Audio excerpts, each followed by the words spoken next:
constantly listening to your sessions to get his ideas. Well, we are recording now. They're recording. Okay, so just a heads up, how long are we wanting to go tonight? 4 hours is the max for me. 4 hours? Okay. Yeah, 11 I o'clock. can go until Saturday at like afternoon. Sir, I need to sleep, sir. I need sleep. I just have to go to work. The spirit is willing, but the body is spongy and bruised. I just figured we'd wait until you woke up and then we would continue. We just have like an 8-hour break. Oh, An 8-hour break. if I was off tomorrow, oh my God. Otherwise called stopping the session. Is that Lindsay Lohan? No. Emma. Is that Lindsay Lohan? Lohan. The hell is she doing in Hallmark movies? Oh, is she watching Hallmark? Yeah, so actually, fun fact, it's tradition for my mom and I to sit down and watch Hallmark movies as soon as they start coming up on Hallmark every year. They're cheesy and corny, and they're kind of just like a feel-good movie that we pretty much just sit and talk over. But she's sitting here watching them, and I just noticed that Lindsay Lohan is in one of them for whatever reason. Getting her start. Yeah, getting her restart. All right, I'm good. Yeah. Okay. Oh, yeah. Yeah. Okay.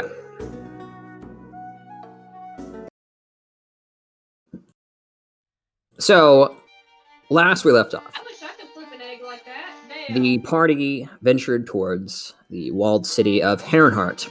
That, within the last month, probably about 3 weeks ago now, was burnt to a crisp by the dragon you now believe to be Verservion the Red, the legendary red dragon that legends and myths and storybooks write about, using him as the focal point for their fictions. But as you walk the streets of Ashen Herrenhart, this is very, very real. So far, you have not seen a single living soul, aside from a small pack of hyenas that were ripping apart burnt corpses near a small house. You guys quickly dispatched 1 to 2 of them, I can't remember which, and the others escaped. After which, you quickly gathered your things and were prepared to relocate. However, more discussion is to be had. Who knows how much time remains. Hey Jeremiah, we actually just started. I'm just doing a little recap. Cool. So, salvage your fears, iron your wills, and prepare to move out. A mystery is to be solved yet in Herrenhart, and who knows what troubles you may find along the way. Wait, did you say cowboys?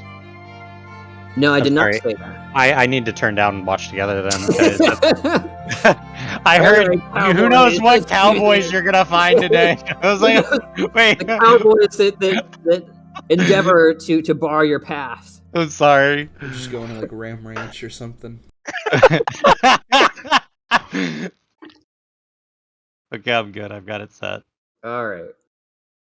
Let me I guess put music here. Okay. Yeah, I'll get some different music as we continue here. But for now, you are all standing about in the primitive, primarily stone hut that you guys have claimed as your immediate residence for the time being. The hyenas were just outside in a small, almost like alley intersection where there was a small fountain amidst churned, burned corpses. The way you guys proceed from here is up to you. DM, quick question. Would I know if hyenas have a really good sense of smell. Roll me a nature check. Nature. Absolutely. You know hyenas have a very good sense of smell. You don't know how affected it will be by the extreme air pollution in the area, both the ash and smog that is even now coating your lungs, and of course, all of the many, many corpses that would prove distractions to the hyenas. You know their sense of smell extends primarily to dead things, as they are scavengers primarily. Okay.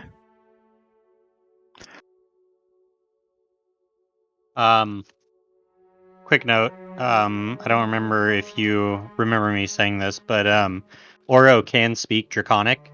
So anybody who does speak Draconic can talk to my Drake. Just FYI. And Austin, if he is going to RP as Oro, he can talk back. Certainly. Okay. Is your Drake currently summoned from the Aether? Yes, he's as Acid, if I remember correctly, at the moment. Yeah. So you guys see this very interesting looking draconic creature that is kind of mostly brown, darker scaled, with just like a hint of what looks to be almost greenish veins running under the scales.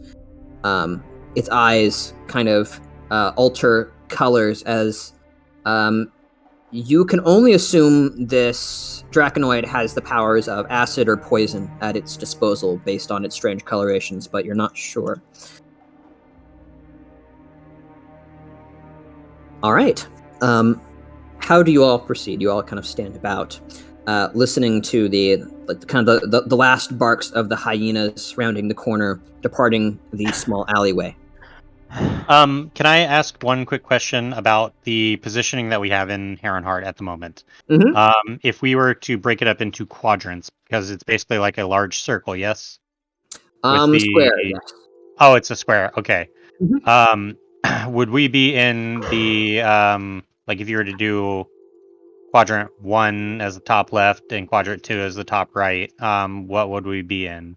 Like, are You would we? currently be sitting between quadrants 3 and 4, I suppose, if those are your bottom Yes. left and bottom right quadrants. Okay. You entered very, very close to the southern gate, which stands essentially symmetrically in the middle of Okay. the southern wall. Cool.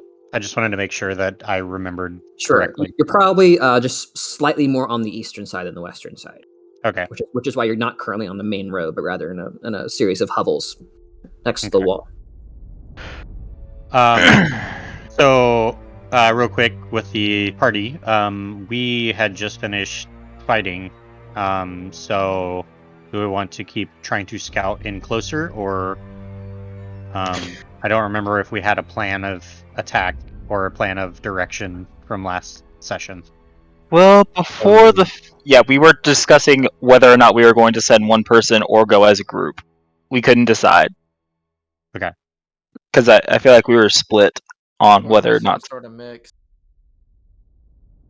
I'd rather, honestly, now that we know that there are a lot more enemies, I really feel like we should go as a group. Because we don't know how many hyenas are out there, and we don't know what else might be out there. If there are gnolls, or if we already know that there's at least something that can use a weapon.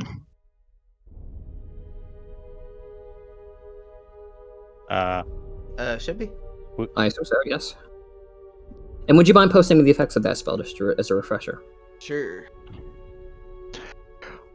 I know it only lasts like an hour though, right? Something like that. Yep, I'd say roughly 20 minutes have passed since your descent from the wall and your preparations then. Okay, so... Oh, it's concentration?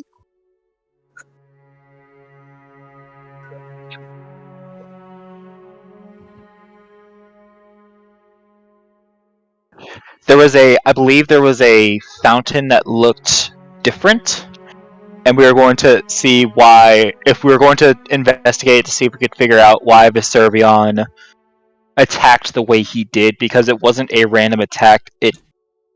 After we had used your bird to scout and Sly had taken a better look at the town, it seemed like Viservion was concentrating his efforts into areas and cordoning off the city to make sure people couldn't escape. While there were still some escapees, we met one and he. It was designed to kill. Yes, this was like a very focused attack, and we wanted to figure out what was going on. And it seemed like something in the center of town was either untouched by the flame or survived all of it, which means it is very powerful. Or something Viserion wanted to keep intact. I believe it was at the top of the keep, wasn't it? Something like that? Or like The fountain you saw was closer to the center of the city. Okay. The keep is oriented along the northern side of the city. Okay. Got it. Kind of the northwestern district, quadrant run if we're using Corwin's definitions. Got it. Cool. So yeah, then it was on top of the fountain thing, in the middle. Yeah. Where the pile of bodies was.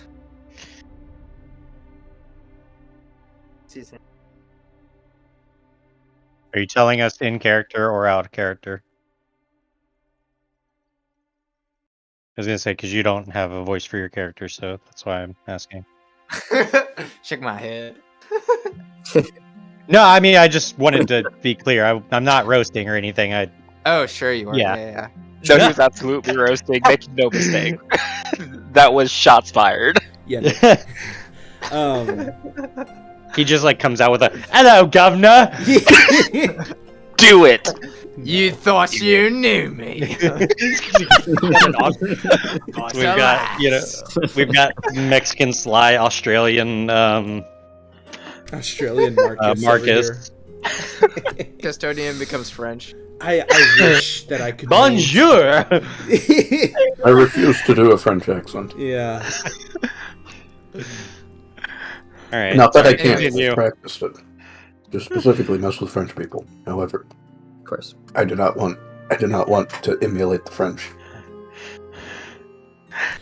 Yeah, no. So in character, I guess Marcus would say there is. I don't know how attractive this option would be, but Sly, if you could make me invisible and potentially cast the spell at high enough tier where someone else could be as well, then I could sneak up to the fountain and then have time to cast my hut. The only people who'd be allowed in would be the ones near me when I cast it, but at that point nothing could get in the hut and we'd be free to examine it pretty much without repercussions, but it does split up the party. But then we're in a chokehold. So I say this only problems with because this.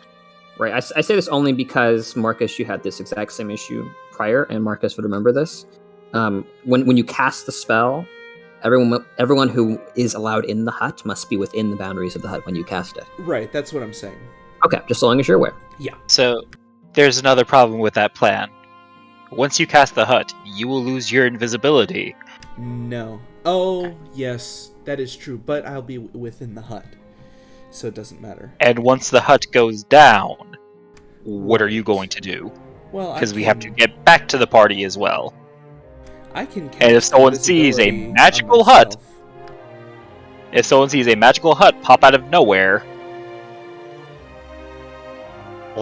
Soul's just speaking so matter-of-factly for once. Yeah. Yeah. If But Didn't Sly already do some like crazy stuff with his hands a minute ago? Aren't we supposed to be a little bit quiet right now, sneaking around? Stuff with his hands. I don't actually know if there's like What somatic did I do again? components with. Didn't you? pass without a trace. Yeah. I did, yeah. We are all super quiet. yeah. Yeah. So Another option is if you want to give me an hour, I can resummon Ira and then have her try and perch on the fountain, and I can try and identify it through her, but there's no guarantee that she won't be shot down again. Personally, I think we just go as a group and I, use pass without trace to our advantage, because hut is, I think, in some ways overrated, and also like, you know, You can be killed as soon as the hut goes down, and they can tell exactly where you are. You're kind And of a sitting also, duck. yeah. So like everybody could gather around you if they wanted to, as long as they're patient enough for the meal. And then the bird is probably just gonna get killed again. Yeah.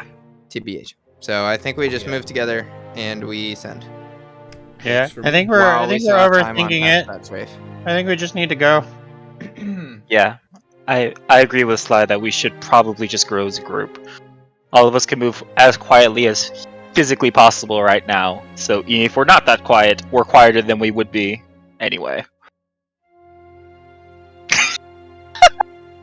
Become a hut hermit, never leave the hut. Just live there. Plus, That is your spot now.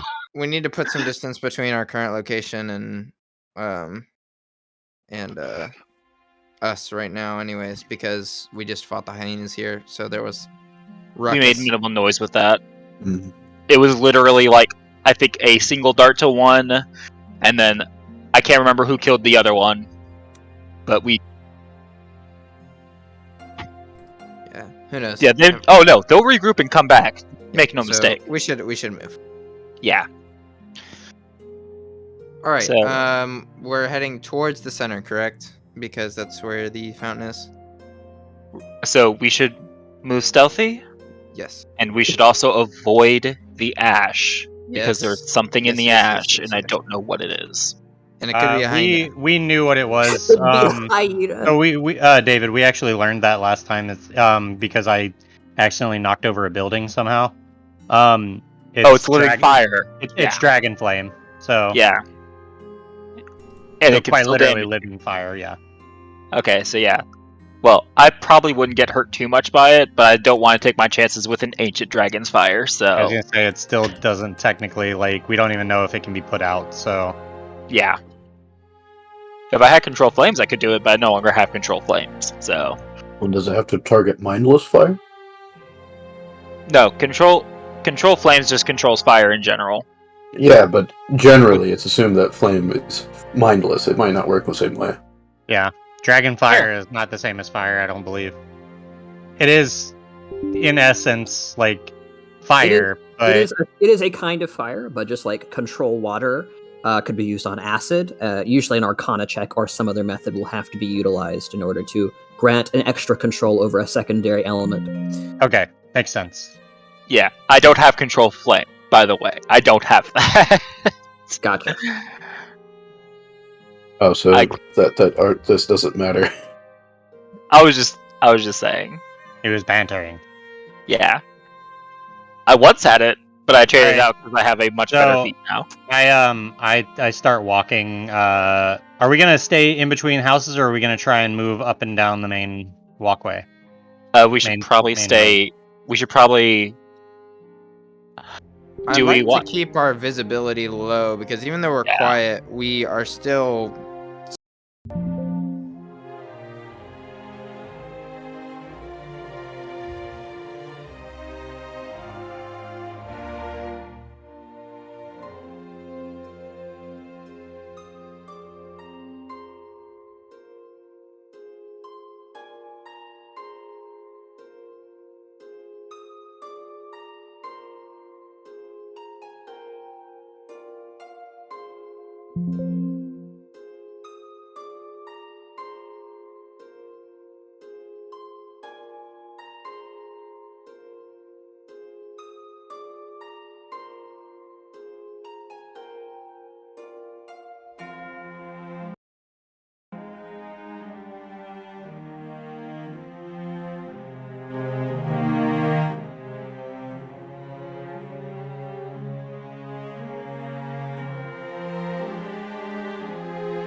Elves at the bottom, where your campaign name is displayed, in a way that reflects the way you're moving about the city currently. Right should be considered the front of the formation. And most of these alleyways are only 5 feet across. I would be in the back to watch our rear.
kind of blinks. Licks his eyeball, you know. Cool. All right. And Marcus, where are you at? Are you in the middle? Okay. Squishy boy in the middle. There you go. We'll go If ahead and associate your HP here if you're using that token. If Oro is going to cause him any disadvantage on moving or stealth, Oro can end up being in between him and Sly if we're doing it in just a straight line or whatever. Squeezing does net you disadvantage on all dexterity-related checks and saving throws. So let's not have them squeezing. Okay. And be in the same place as Custodian. Just disadvantage doesn't stack. Problem solved. Wait, what? You have disadvantage on dex? I am wearing heavy armor. He is wearing the That just heaviest does armor. stealth, does it not? Marcus, do you have dark vision? Yes, but that's well, Like, that's if you going were to be the gonna primary dodge an check weapon arrow, you're your making. heavy armor wouldn't give you disadvantage on a You can dodge a dexterity wrench, save, you right? can dodge a ball. Well, yes, but it's also at a -2 anyway, so I'm likely not making it. Hey, Velfraz, does Oro have dark vision? Yes, 60 feet, I believe. Dark vision is 60 feet. Got it. Does it say what flavor of dark vision?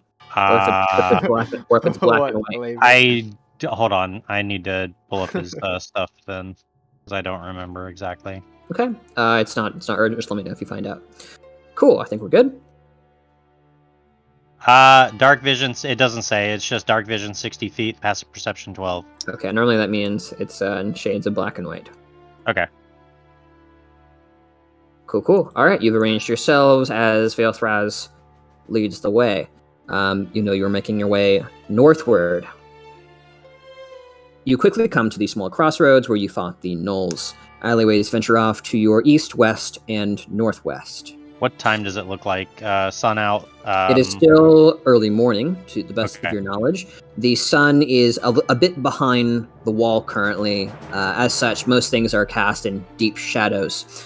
The air next to the horrible ashen smell and the scent of burnt bodies, a fine scent of kind of dew has kind of coated everything in the early morning air. Interesting. I wonder how that would smell with the smell of ash mixed in. Right. I don't know. It's kind of not a great small, I imagine. Yeah. It smells chalky. Yeah, probably. God. Would things be considered in like dim light and stuff like that?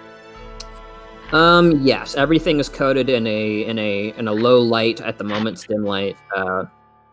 You receive a minor penalty to perception checks that you make right now if you do not have any kind of dark vision or illumination. I'm just well. I mean, I could if I use light, it'll probably give us away. Very much so. Yeah, that's not. Yeah, I have dark vision, so I'll be checking out the rear. Suck it up. Cool. That's fine. I just don't want to use this Still spell slot. watching your back. All right, and you're all proceeding as stealthily as you can, correct? Yeah. Correct. All right. Well, I want everybody to go ahead and roll me a dexterity stealth check, please, including Oro. You are all getting a +10 bonus because of Pass Without Trace. 24 for me. How do I roll for Oro? He does not have skills, or if he has skills, it is written down. Otherwise, you just roll a normal dexterity check for him. Do you have access to a sheet currently? Yes. Okay. He's got a +1, so. +1? So yeah, so +11 total for Oro.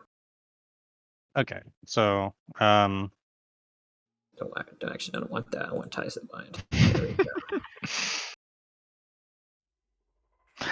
Oro, the stealthiest person Yeah, out of all of us. I mean, that does You have a a 14. You fine. don't have a. You don't have a 12. It already factored in the -2, did it not? Yeah, it did. That's why I said 14.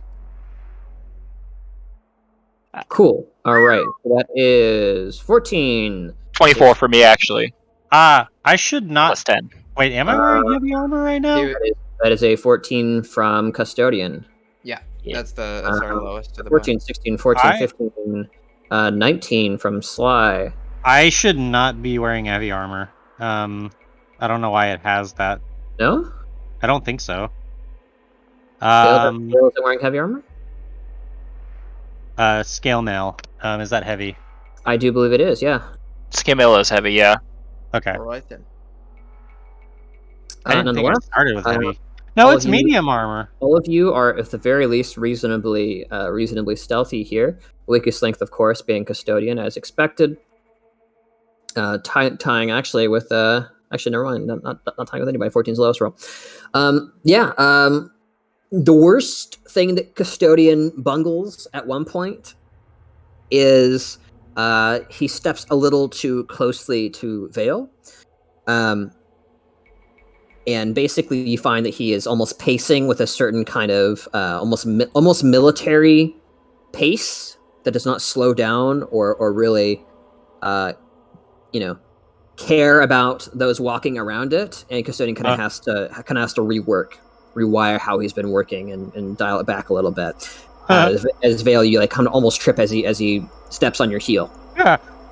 You stumble slightly, right yourself, and then choose your next heading.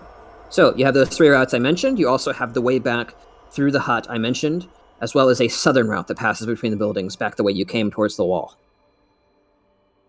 We want to go northwest, right? Because we're making our way towards the middle. Yeah, we should be heading towards the middle. All right, northwest then. All right. You make your way through the buildings to the northwest for the next 5 minutes. During the course of time, the hovels begin to slowly look slightly less bedraggled, yet, of course, burnt to crisp, and many have fallen through. You get the impression that perhaps you're moving into slightly better accommodations.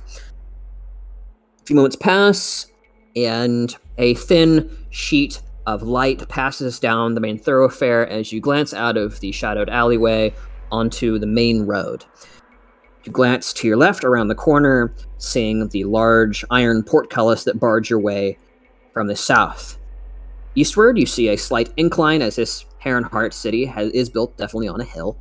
The total incline is probably a difference of 60 or 70 feet from what you can see of the top to the bottom.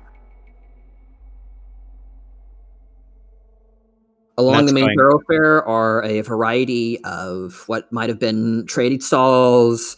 You see kind of overthrown wagons that have kind of toppled wheel over wheel. The corpses of large animals, beasts of burden, horses, mules, even some more exotic creatures that are almost all unrecognizable by now as they are burnt to a crisp. Do I see anything of value in the shop stall? Roll me a investigation check as you glance in the nearest trading stall.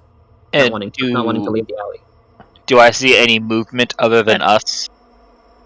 So as you glance behind you, save for the sudden bit of movement at the front of the party where custodian trips Vale, all is quite eerily silent. Not a bird or bug stirring in this mass grave. Okay. How does with dim light, like my passive perception, how does that work with dim light? You have a disadvantage on perception checks. Okay. But like just for passive perception. Investigation as well, actually, if you'd like to roll that one more time. Yeah. Checks me to perceive and look at things, I guess. Okay, not too bad. You glance to the nearest trade stall. Your nose fills with a pungent aroma. As you glance in it, a small canvas overhead that might have once served as cover has been burnt and is flapping in the early morning breeze. You glance into the baskets of the stall, finding what looks to be blackened mush of some kind of vegetable or fruit. It smells all of the worst times you've had cooking in your lifetime. You don't know what's in there, but you imagine it's not fit to eat. Gross. I continue just walking. I'm just not even going to pay any mind to it. Okay, so you walk out onto the main thoroughfare then. Well, if the group is walking, if we are gonna keep trying to be Sure. stealthy about it, Sure. are we So- gonna continue going up to that you. direction? I will say the main thoroughfare, while it does have the occasional bit of overturned wagon, carriage, that sort of thing, it is quite clear for the most part. You might have a harder time staying stealthy in this area. So Okay. here's what I'd like to do if it's possible. I'd like to continue on a path parallel to the main thoroughfare, but like if this were on like a block by block system, like a block to the right, more towards basically like the alleys and stuff. Essentially allowing us to like when we slip through from house to house, when there's a gap on our left side, which would be our west side, right? We can see into the main thoroughfare, but we still have cover surrounding us, right? So essentially, we're closing off one angle from which we can be approached stealthily, if that makes sense. So because they're going to have to cross an open plain to get to us by going through that main thoroughfare, and we'll be able to spot them anytime, we're glancing to our left while passing in between houses or something. Certainly. We'll- However, as you've already noted on your way through, there doesn't appear to be any offshoot alleys from the intersection to here. Oh, okay. Well, so our options are east, north, or back southeast. You do see several alleys on the opposite side of the thoroughfare. However, crossing might be a risky endeavor.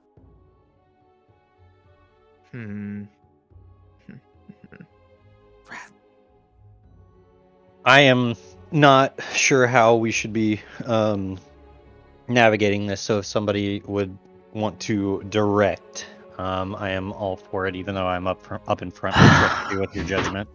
Well, that's what I was trying to do until my plan got foiled. So Yeah. I haven't seen any movement behind us so far. DM, What's up? I haven't seen any movement behind us so far. Nope, I'll let you know if you see something. I don't like the idea of crossing, but in the event that we don't get spotted during that crossing, I can send Oro across. we could be in good shape to use that same strategy, but looking towards our right instead of looking towards our left. Yeah, can I? basically If y'all only are go to okay with the it, can I? angle. Can I send Oro across? How wide is thoroughfare? Sure. Or Oro takes a very small nod as it kind of squeezes through your spaces all the way up to Vale. You wait your final order as he gazes across the main street. How wide Ow. is the street? The whole thing From is side to probably side. 30 to 40 feet left to right. Okay, I could cross it really quick then. So Oro has movement speed of 40 feet, so he can quickly cross it as well. The idea is that he is not humanoid, and I want to see what kind of reaction we get out of anything, because he is just, I don't want to say animalian, but like he is Sure. definitely not bipedal. So Are you still trying to keep Oro as stealthy as possible as he crosses? I mean, might as well, I guess. Well, Sure. here's actually my line of thinking. I think it might be better for him not to be as stealthy as possible, but instead to be as fast as possible. Yeah. Because the idea is that we're testing the waters. Okay. If he succeeds on a really high stealth check or something, then it won't be a matter of testing the waters. It'll just be, okay, well, one person made it across, If you're All right. stealthy enough, you can. So Yep. I think he All should right. attempt to move All right. quickly instead. So That I makes say to sense. him, all right, little buddy. You wanna head over there real quick? See what you can see. I trust you. And just let him run loose over there. Am I bait? Kind of glances around the corner. You're faster than most all of us. So, He's actually not faster than me. well, that's why I said He did most. say most. No deception. Little apprehensive. And I'm right here. So, I'll be quick behind if anything is to happen. Orla looks left and right, and then begins his crossing. No illusions of stealth being made. A simple, semi-confident stride that carries him across the thoroughfare in a number of moments. You all wait with bated breaths, and no sign of detection is noted. Oro stops in the shadow of the alley, almost directly across the way. He turns around and looks at you. All right. Then I am going to go across. I guess I don't have to be within a certain feet of you, Sly, right? Nope. Okay. I'm gonna run across. Or I guess how do I even stealth across an open field? I don't understand that. Do I just hit the deck and start like shimmying across? Essentially, you will be attempting to hug as many obstacles as you can that would obstruct any line of sight from further down the thoroughfare. But yes, there are points where there is nothing but open stone, where nothing would hide you. Okay, and I don't like if I'm not stealthing, I don't just lose pass without a trace. I like if I try and re-stealth, I can get it back, right? Yeah, and you're still Okay. totally like I believe it's totally silent, right? Yeah, well I'm just gonna sprint across. So do I need to dash or anything to make it across? What is I have your a- movement speed? 30 feet at the moment, I think. We're not in combat, so yes, you will be able to cross in a number of seconds. All right. You think you can mitigate the amount of time spent exposed by moving quickly? Yeah. All right, yeah, I'll move quickly. All right. Are you trying to be stealthy? Nope. Not? Okay. Vale runs across the main road. As you look left and right, Vale, still trying to keep your footing. Looking far up, you see a number of overturned wagons and carriages, as well as many of the stones have been kind of scorched, blackened. Perhaps 20 to 30 feet up, you see where what must have been enormous dragon breath passed directly over several buildings, many of which are not left. It's almost think of it like a gigantic burnt trench, where roofs have sunken in, only remaining stone pillars in a few places, and of course chimneys. Further up, you see in the far distance what appears to be several larger structures toward the town square, what might be a bell tower, one that looks like it could be a cathedral or temple of some kind. And then you are across. You look back at your friends. Custodian is next. Okay. I give Oro a high five. And kind of celebrate. We did it. Almost think of his anatomy like a Komodo dragon right now. He kind of struggles to raise a paw. You just sort of put a hand underneath, and he daintily. All right. Yeah, I scratch his under his chin or something like that. There you go. Yeah, and you also give him chin rubs. You see his back leg kind of teamwork, baby. That's what I'm talking about. Let's go. Oh, he's being loud now. I am glad we are not dead. I always am loud, but I am saying it in a undertone, if that makes. All right, Custodian the Obtrusive. Where do you go? Ouch. Okay. So, give me just once again, what exactly is the situation that I am in currently? We're running across the thoroughfare. You're first in the line of your party currently. Vale and his Drake Aura have already passed the main road. There are sections of the main road where you will not have any cover. So the current party idea seems to be move as quickly as possible and minimize the amount of exposure time. I would like to peek out and just make a quick perception check to see if there is anything I can see. Excellent. Roll me a perception check. Do you have dark vision? I do not. Okay. Where are you looking? Are you looking just at the road itself or further along? At the road itself, just to see if in those sections where I would be without cover. Sure thing. Roll me a perception check with disadvantage, please. Cool. Disadvantage is already on. 14. 14. Looking up and down, you don't see much. The most menacing thing that you see, now that you are wary of the ashen piles that are scattered about the landscape, on the far side of one of the overturned carriages, further up the road, is a large ashen pile that is kind of collected as the carriage is almost like a windstop. The ashen pile itself is probably 4 or 5 feet tall on one edge. I'll avoid that, I guess. Yeah, right. Your path wouldn't have taken you in conflict with it. It's just the only real possible threatening thing that you see. And looking up the road, you see the higher towers that Vale saw, that are more illuminated in the early sun's gaze. Kind of a beautiful white stone in the places they are not utterly scorched and torn to pieces.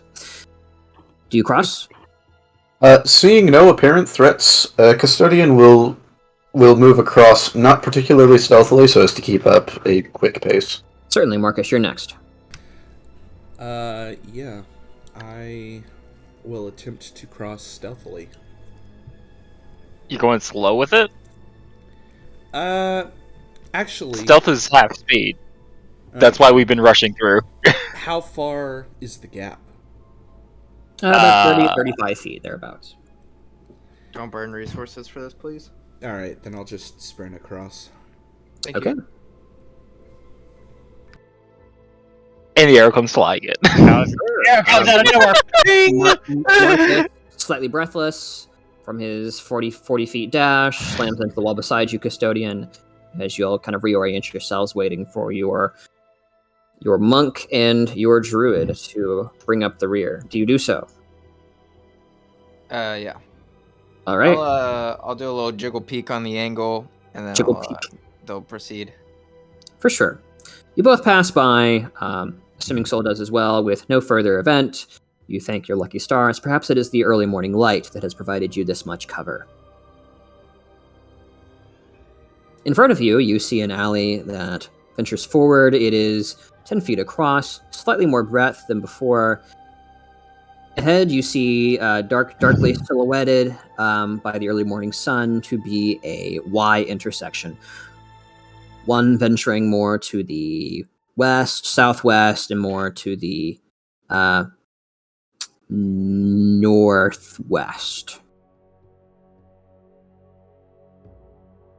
Okay, cool.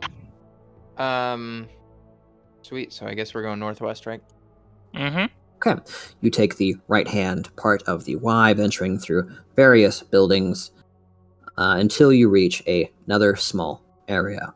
This area appears to be lightly more exposed. You find yourselves perhaps venturing through the trading district, or at least as much of a trading district as it could be in the current situation.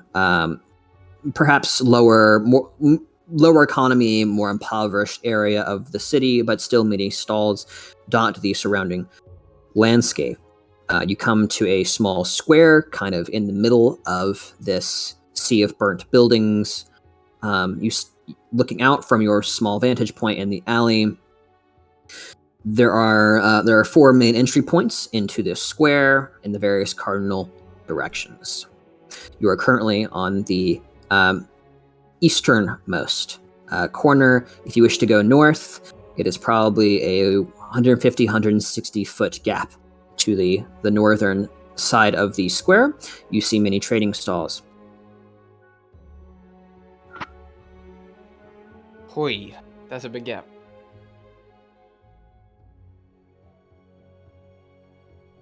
I could jump it. Why is the frog vibrating? A question we must all ask ourselves. So something about jiggling. Oh, no. Is my token glitching or something? No, you you said said jiggle jiggling. Pete. Okay. Oh, yeah. So, Frog is It's a Valorant term. so instead of Oro taking the first run across, I guess I will this time. I think So- we should just do it as a group this time. It's big. Okay. I think. How big is the gap? 100, 160. You said. 160 feet thereabout. It's a large trading square, likely for the middle class merchants of the city. Could I make another perception check, just looking out to see if I can... Sure. You're behind Vale. You kind of peek up from behind his shoulder and gaze out across the square. The light Can slowly coming in. Aid him and give him. Probably about 10 minutes or 15 minutes have passed. And yes, Vale, you can also look. Also, where are you putting Aura? Is Aura going back to the rear of the party? He can stay at my side for right now. Okay. Or yeah. All right. however Aura, that Aura variant heals next to your right leg. So this is at disadvantage, so it will be breaking neutral if Vale is aiding you. Yes. Are you aiding me? Yes. Okay. By the way, I'm pretty sure we have I'm the same proficient perception. in perception, so I figured aiding Actually, would be what is your fine. bonus? It's 11. You should be the one doing it. If I I can aid... mean, you're the one that asked to look, so that's why I figured yes, I'd aid but you also have you're 3 over on me. However you'd like to do it. Okay, I will do it, and if he aids me, then I think it'd still be breaking even because you don't. Do you have dark vision? well, no, I don't. But that's if he aids me, it'll at least break. Even, Okay. so. Well, Vale, go ahead and with a perception check. 118? Yeah. 22. For sure. Vale, you glance across the large, kind of bizarre looking area. You see to the center of the square appears to be a large, kind of toppled over statue that might have been a regal bird, a heron perhaps. You can only see its wings. Among the various trading stalls, you see startlingly few corpses, actually, though almost all of them appear to have been touched by the flame to one extent or another. However, glinting in the early morning sun, the western side of the square, you see something shining in one of the Shiny. furthest market stalls. It glints slightly silver in the early morning sun. It's too far away to tell what it is, but it will take you out of your way. Oh, well, gentlemen, there could possibly be some loot over here if we want to check it out, maybe. What say you? Well, I know Hold I know on. what you're gonna say. What kind of loot? How far out are we going? And is it It's actually worth it? The western side of the square, probably a good 200, 300 feet. 200, 300 feet. It's shiny and it looks silvery. But bro, Could be listen. worth it. What if it's a person in silver armor hiding in the tall bushes? Then I get to take their armor. But what if they're trying to kill you, bro? Oh no, I would kill them first because I don't like people in civil armor. Yeah, but what about the whole stay quiet, not get discovered thing? I mean, That you're is right, also but that's why I was asking how far out it was, because none of us can make that in one go in an open square.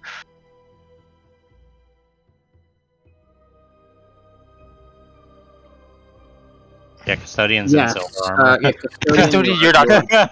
You are in polished plate armor. You have kind of melded to your body. So yes, you're in silvery armor. By the way, have I seen any sort of effect from this? Or is it just... You have not yet. It appears to be functioning as plate armor at the very least. Cool. Oh, Okay. I just realized we asked a stupid question. It's a square and we're in the bottom right corner. If it takes us 160 feet to get north, that means that the right edge of our square is 160 feet. So it would be just 160 feet to our west, would it not? Unless it's So diagonal. you're currently think of it in cardinal directions. You are currently coming into the kind of the eastern entrance to the square. Oh, okay. If you want to go north, So the it's hypotenuse. 160 feet. 160. Yeah. Yep. Got it. And then the far side of the square is more like 300 or so.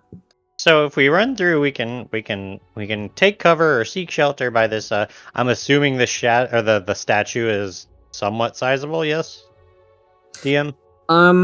Difficult to tell in the early morning light. The statue has kind of toppled over, and is of course sundered. What you saw of the wings was kind of like on the ground. That's why it was difficult to make out. Okay. The base of the statue is it's a good 10 feet in diameter. You could maybe rest in a shadow. At least a couple of you. Look, all right, guys, gentlemen.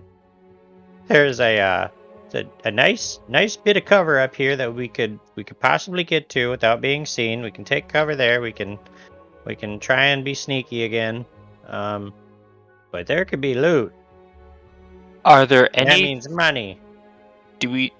Have we noticed any threats in the square?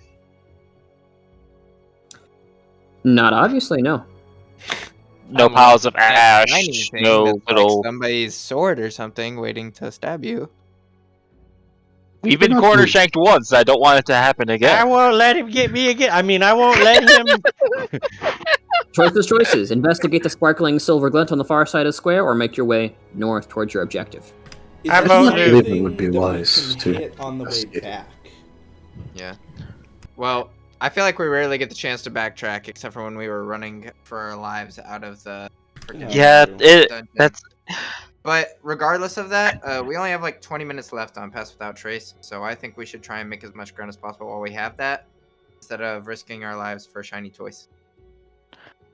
I'm But kind of in shiny agreement. Toys, though, I kind of agree with you, but still, shiny toys. If it's I am metal, a you poor probably can't man. use it because you're a caster. Oh, that's tough. Man, y'all are greedy. I literally gave my players a pile of gold earlier today, or like a pile of treasure, and they didn't take anything. We were warned. They were like, the doors are like, get out of here. It's haunted. It's cursed. They are Well, betrayers. yes, but you did also take a random object from the horde. They probably wouldn't have stopped you. Yeah, that's right. Wait, is this Pirates of the Caribbean? Are they like cursed to live forever now? Like No, well, no. Well, There is a specific course of action they could have done that would have turned them all into revenants. However, Oh, they didn't do that. sick! Nice. Okay, well, are you going? Right to a What vote. are you doing? Maybe Hold take a on. vote. You're saying we're all greedy. I'm not for this. Okay, I'd say so like make- what are the considering risks? it. The risk Two of us. reward. I like money. All right, I'm gonna start the far left-hand side. Marcus, what's your vote? I vote shiny toys. Sly, Against. Custodian. This seems unwise. Okay, two then against Soul. it's I'm against. Soul's against. So yeah. All right. right. Woo! right. Okay, you side against investigating the strange silver disturbance on the far side of the square and decide to venture further north. I Drink assume. could tie us up. How do you choose to do so? There are, in this case, far more objects to hide behind. However, that would disrupt your formation on large. Most of you would have to take different stalls or other bits of debris to cover your advance as you go north. So there's no alleyways, correct? No obvious alleyways. No. Yeah. So essentially, if we were to proceed along if we were to trace the right edge of the square, right? If we think of it as an actual square, right? If we were to go northward and then westward to get into the north divot that leads to the pathway, right? Right. Because you said there's no obvious alleyways, at least that we can see. That those would just be stalls inside the walls that are just little pockets, right? It's not actually paths. Correct. Yep. Just random bits of debris that would kind of be disrupting your advance and offering you some cover if you stayed low enough. So I think personally we stick to that rightmost edge, and then we have essentially that same kind of idea that I was thinking with the road, right? Where if you can see that nobody's coming from that direction, in the same way if we know that you can't physically trespass through there unless you go over the building or are hiding in one of those pockets, then we have, relative safely from those directions. With the exception of if we happen to cross an alleyway, at which point it might be smart to take that path. So I like the idea of tracing the rightmost edge of the square. And taking advantage of the cover that we have, personally. Let's go. I would agree. While Pass Without Trace is up, we need to move as stealthy as possible at this Alright, point. let's go. And I start hobbling. Right. All right. So, hugging the edge of the square, you all venture forward, utilizing the stealthy benefits of the non-direct path. You hug various stalls and bits of debris on your way. Everyone roll me another stealth check. New stealth check. I'd also like to point out that I'm going to be watching out inside the stalls. Because, something could hide inside of a stall. I got a 7. kind of a 17 the idea of protection that I was. 0. and a 10 for Custodian. 22. I had 25. All right. Marcus Wow. had 21. They got a 10.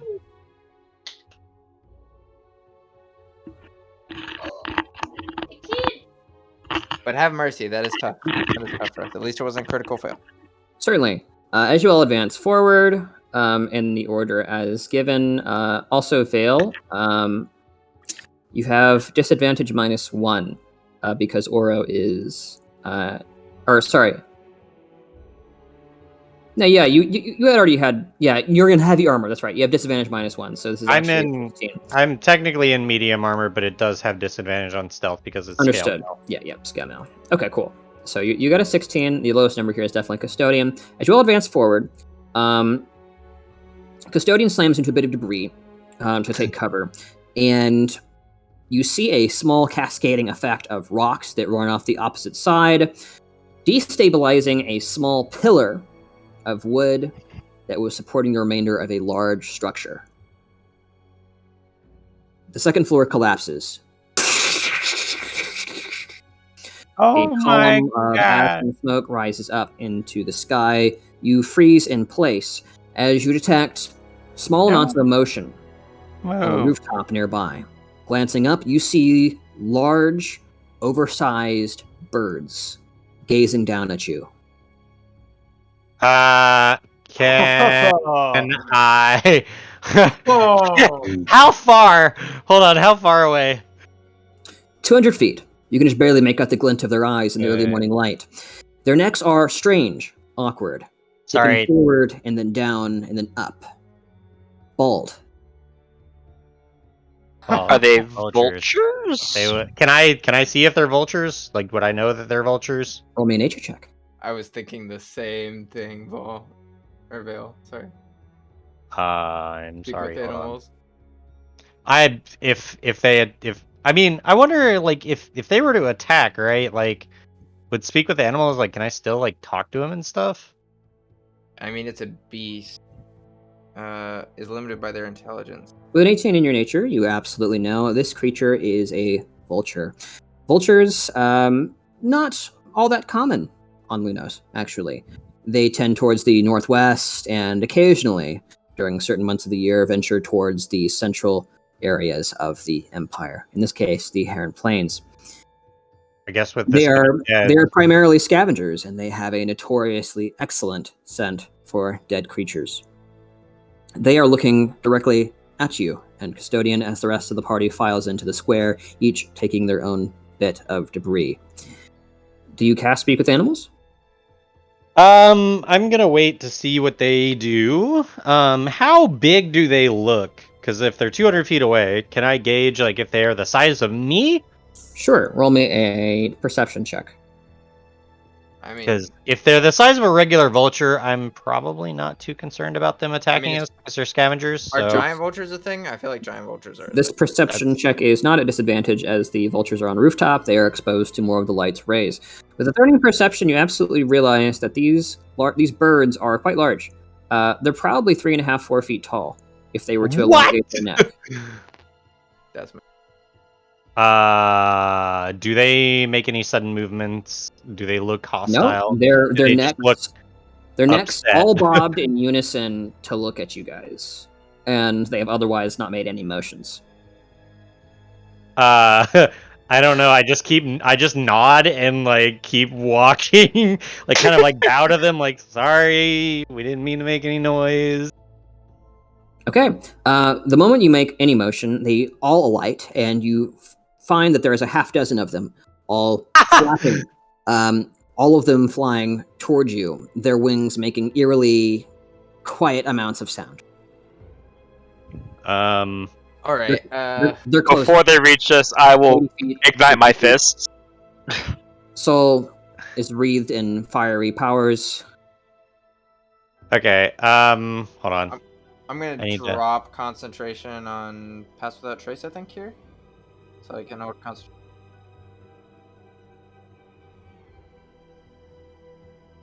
So if I did like animal friendship, it would only work on one of them. So I don't know if that would be. I mean, I guess I could do speak with animals and try and tell them if you're, to. if you're gonna halt. cast a spell, now is the time. All right, speak with animals, and I tell them to halt. Okay. With a simple somatic component, as you press 2 fingers to your lips in an unzipping motion and speak a word, you are suddenly able to speak with these creatures, at least you're hoping, as you speak the word halt. The vultures, astonished by something that can suddenly speak their language, all suddenly stall their wings and flap in place. The largest of which lands on a nearby stall near you.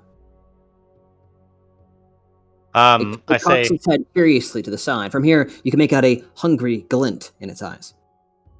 I wonder if I have any meat for them because they are scavengers. No.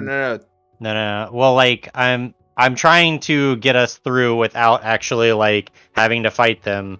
If we become a source of food, then we become a problem. If they think we have more food, But even if they're scavengers, if they're the size of people, they might just think that we are a source of food in general. well, I know. Custodian, not one of you are positioned perhaps more than 20 feet away from the large vulture that is alit next to Vale's hiding place. But all of you quite disparate in your position. That's So what I'm what- saying. I'm- If that's you let 20 them know away that we have food, then we become a target. Because Okay, well, yeah. so either way, I say to them, we mean no harm. We're trying to pass. We definitely didn't mean to disturb anything around here. I know you all are probably hungry. We are too. We're trying to find some food at the moment. You. The net kind of cranes down. You food. I promise you, I taste terrible. Oro kind of arching his back like a cat, slowly stepping away next to you.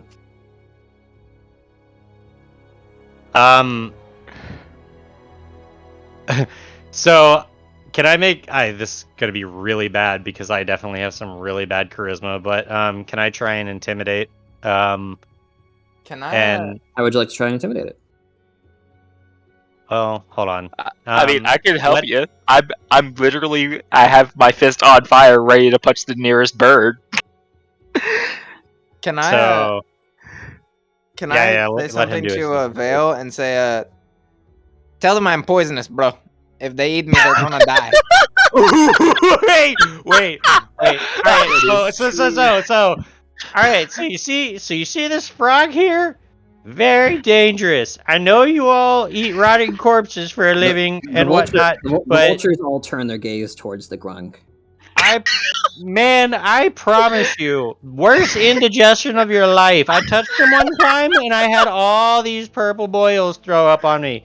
It was disgusting. I thought I was gonna die. Slap Don't him on do the that. top of the head, and then show like as the boils start, I'm just gonna like extend my hand. Look, towards watch the this, watch vultures. this. Watch this dumbass right here walk up and touch him. Just slap him on the head, and then let the boils start. they all watch as Marcus slowly walks up and slaps Sly across the face. Sly's gonna look at you and go, "What the heck, bro?" His hand Yes, it's instantly just whelping hands. up and kind of exposing it to the light and showing it to the vultures. Roll me a persuasion check. You deserve that one, bro. I don't know. Okay, what else who's to say, man. actually gonna do the persuasion? Vale, you have advantage on your persuasion check. Okay. because your companions are aiding you here. Needless to say, I'm dropping frostbite. 15, nice. With a 15 in persuasion, the vultures look with like both intrigue and progressive disinterest as the red bumps spread from Marcus's hands down his wrist and very quickly make their way up his neck and his face.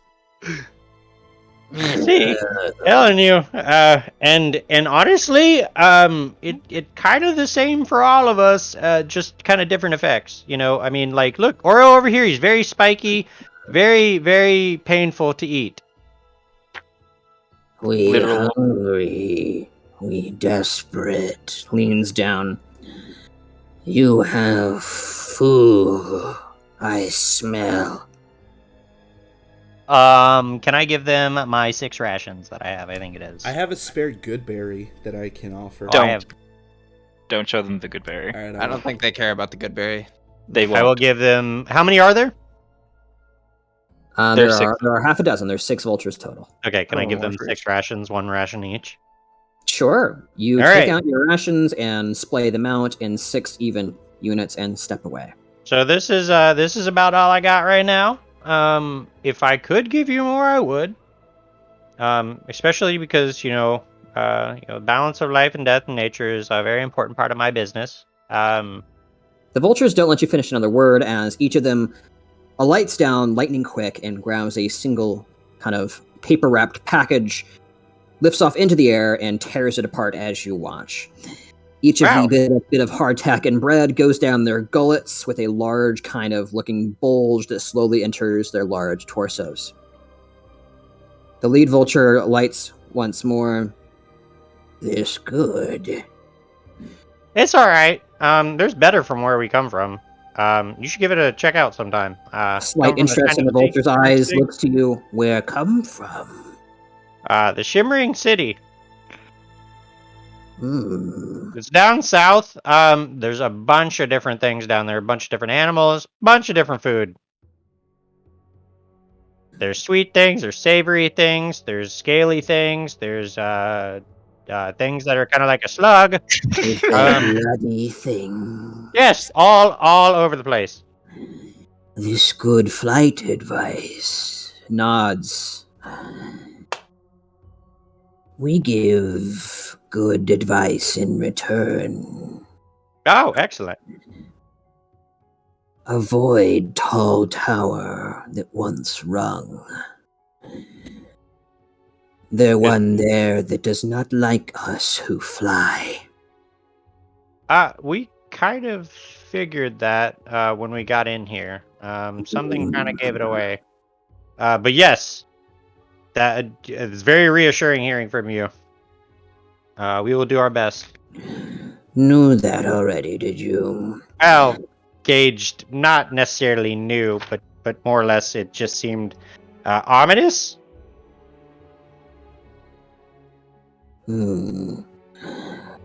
Avoid scrap piles, too. That should do it. The vulture, seemingly satisfied that it is no longer in your debt, takes light and flies to the west, its 5 compadres following it. Ah, yes, the compadres. All Adios, right, I mis let out a amigos. sigh. Successfully resolving the encounter with no further bloodshed, you look to your rations. Unfortunately, empty. However, So, you may not have been able to eat them had you gotten into an encounter with creatures such as these. quick question: are we still in the square?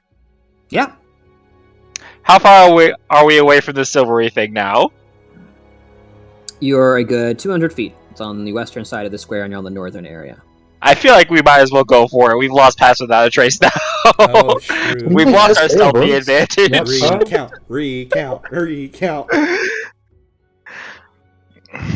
If you want to. I mean, We were just told to avoid scrap piles. oh, that's true. Is it in a scrap pile?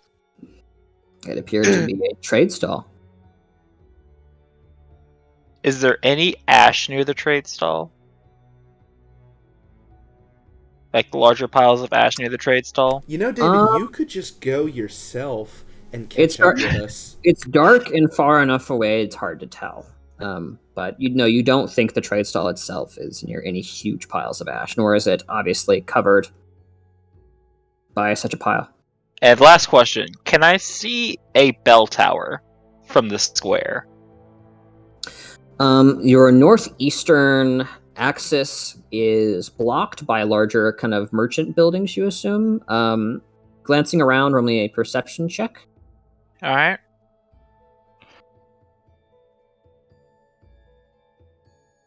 I don't know why I scrolled down for that. Perception is higher. There it is. 6. Okay. No, you don't see any bell towers. The best you see is several large structures that maybe, rich individuals like maybe like a guard tower, some simple parapets that kind of erupt from the surrounding structures. Yep, nothing like that, unfortunately. How do you want to handle this? Are you guys changing your mind? If y'all want me to go for it, I'll go for it. We don't have stealth anymore, and I move faster. Yeah, go for it. I will give you invisibility if you want it. I don't. I just want to grab it and go. Yeah. Alright. So, you leave the rest of your companions in cover as you venture. You're just crossing the square? Crossing the square as fast as humanly possible. As fast as monkeyly possible. Alright, yeah, you make great speed as you pass the dilapidated statue of what you can now determine with certainty what was once a beautiful white porcelain heron, whose legs have broken off and one of its wings crumbled to dust, as it sits on its side in utter disrepair. Passing by it, you pass several stalls that might have once sold some kind of metal implements, some that might have sold vegetables or raw meat. As you come to the far side of the square, the glinting silver item that you saw earlier now clarifies itself as a small silver helmet that almost seems to glint as if polished atop various other horribly burnt items. It's kind of impossible to tell what they were. Looking at the stall itself, it appears to have been hit by flame, or at least caught at one point. The canvas that once held it together has frayed and burnt to a crisp, and the once ornate carpets that might have lined the walkways between the stalls are covered in ash. Grabbing the helmet and going back to the party. All right. As you advance to grab the helmet, I want you to roll me a dexterity saving throw. Dex save, gotcha. I should have checked for tracks, but I'm not a rogue, so... Isn't it crazy how when there's shiny objects where there shouldn't be any shiny objects, it's almost like they were put 14 there. dex save. Sure. As you approach, you place a single foot right next to the stall and begin to shift your weight forward. As you do, the carpet below you gives way entirely to a wicked-looking spike pit that you fall into. Spike pit? Just straight fall into it? Okay. Yep. You take 12 piercing damage. Ugh. And find yourself very nearly skewered. You're able to sort of stave off the worst of it as you contort your body in impossible ways midair to land yourself 15 feet down. Do you have any way to reduce fall damage, sir? Yes, natural slow fall. Cool. How much does that reduce it by? My monk level times 5, I believe. Monk level times 5, so that should be, yep. I think you're totally good here no matter what I roll, so I'm not even going to. That's insane. Yep, you drop down into the spike pit, kind of catching your breath as you look about. This appears to be a very roughly hewn pit that is otherwise hewn from the pavement that was heated up drastically and torn apart by the dragon's attack. You get the impression that perhaps this would not have been possible to create with conventional tools if the fire had not softened the materials first. The area around you collapsed as well with that rug from which much of the ash has kind of been scattered off at this point. The rug itself is impaled on many of the spikes. It might have once been a quite beautiful thing. You see brilliant violets and turquoise running its length in ribbons that look like lightning. Anybody have mending? How do you wish to proceed from here, Sol? I will jump out of the pit and still grab the helmet, because I can. Okay, what is your standing high jump? Step of the wind, wings unfurled. Okay, what does that do? So it gives me fly speed equal to my movement speed for 6 seconds. Okay, absolutely. You, I suppose you use Step of the Wind, expending a key point as spectral dragon wings kind of emerge from your back, launching you upward at great velocity, easily allowing you to breach the surface and step out very carefully, not onto another rug in this small alleyway. Sick. And grabbing the helmet as I go back to the party. Certainly, you grab the kind of the silvery polished helmet and return to the party. if he's got his wings unfurled still, like when he's like flying into the party, Oro's He will tail not. starts wagging. Okay. Yeah, I would. Unfortunately. It would have been 15 feet to go up, grab the helmet, and then I would have had. It would have been for a full turn, so I would have been dashing, so it would have been Sure. an extra 90 feet of movement. So he probably would have seen me with his perception, but he Okay. wouldn't have. Are Yeah. you running along the ground at this point instead of flying? Huh? Are you running along the ground instead of flying here? After I after grabbed you the helmet, I would have kept flying just above the ground. Okay. Then I would say you guys probably made out kind of a glint of like almost like a chromatic flash of lighting as you see whatever's causing that disturbance kind of dim down as Sol emerges near the northern entrance, as the rest of you have kind of gotten into position at this point. Now you stand just to the right of the northern pathway. Can I notice that Soul appears to be a little bit Yep, you see it. You see see-through kind of- in a couple maybe holy areas where spikes may have protruded? Yep, you see it. You see kind of a long bloody graze on his right thigh. Kind of One place it got me. kind of seeping through his. Yeah, his, I don't know what could have caused that. I wonder if almost. I wonder. No, it couldn't have been.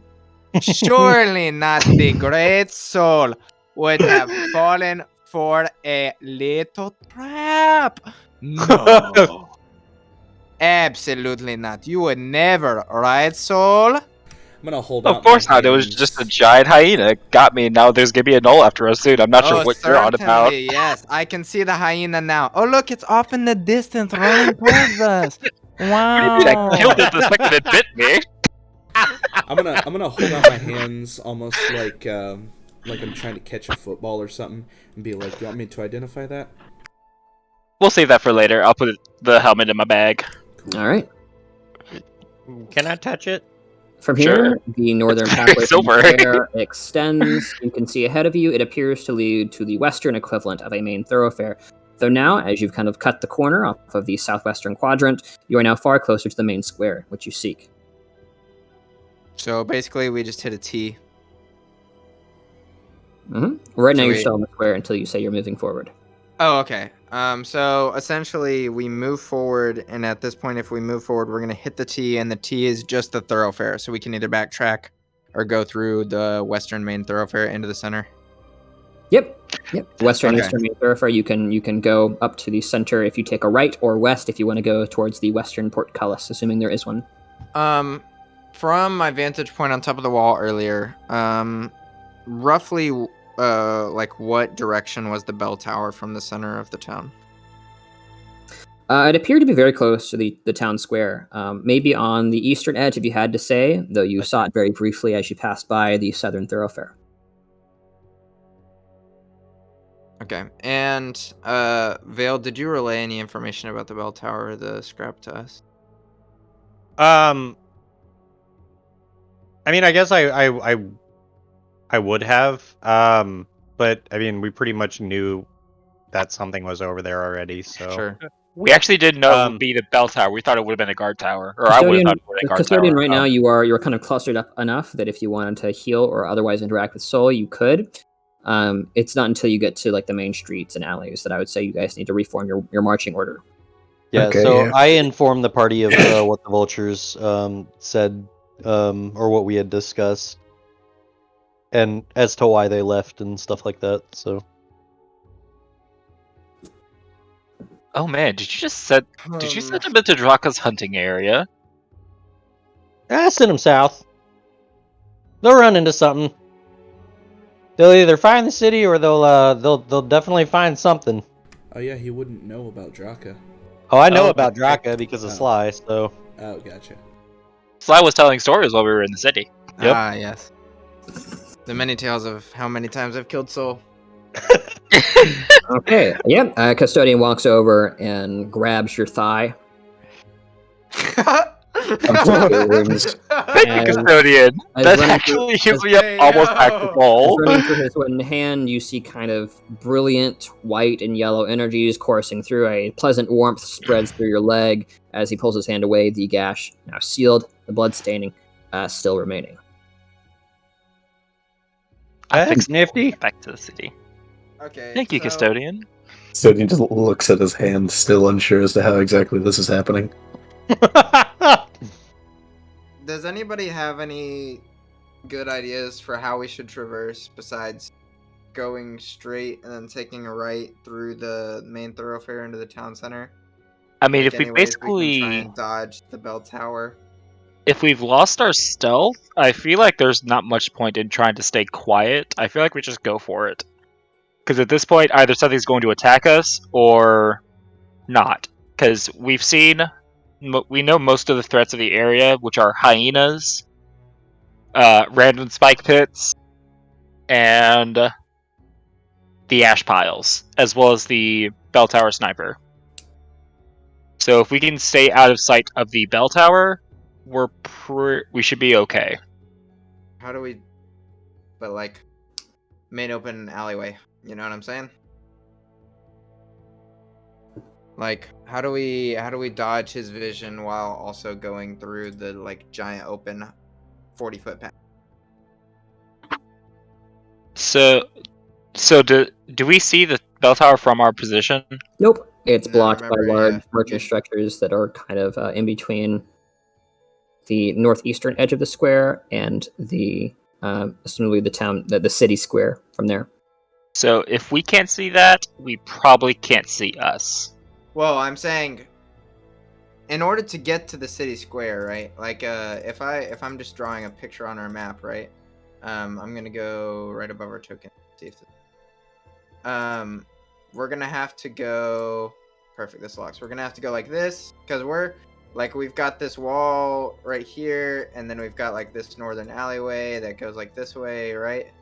And then we're gonna come through this alleyway, and then we're gonna have to turn right, and then If you want to use that space for actual like little drawings, feel free. Gotcha. This is actually easier for me. We're gonna come through this alleyway, right? And then we're gonna have to turn. There's gonna be the big thoroughfare, which is this.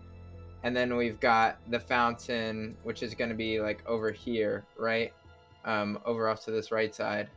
And like the bell tower is either presumably, since it's probably not gonna be in one of the main thoroughfares, which is going to be parallel, it'll be on the eastern side, so it'll be on this opposite side, and it'll probably be either right here like this something, or like down here on one of these other corners, right towards the eastern side of the main thoroughfare exit. And we're going to be like right over here with like this big square area. And we've got to get to right here without getting spotted by this or this. And we're going to have to traverse a path over on this side to get there. So, like, how do we get through this? I don't even understand how to read this. Yeah, you lost me a don't little either. bit, so Okay, I'm going to main propose thoroughfare. Look, main thoroughfare. Potential location of bell tower. Potential location of bell tower towards the east side on either side of the main thoroughfare. This is where our fountain is. We have to reach this, and we're gonna have to come from this direction into the fountain. Invisibility. How do we get to here without getting spotted by this? Send one person with invisibility. I was actually thinking we just go to the bell towers. We go to the bell tower Yeah, where we the could- guy is? Yeah, just take out the sniper. 1v4. Take out the corner shanker. I feel like if we take He's them the out, corner we sniper have to now. worry about this a lot less. You know what? Yeah. I actually like that idea.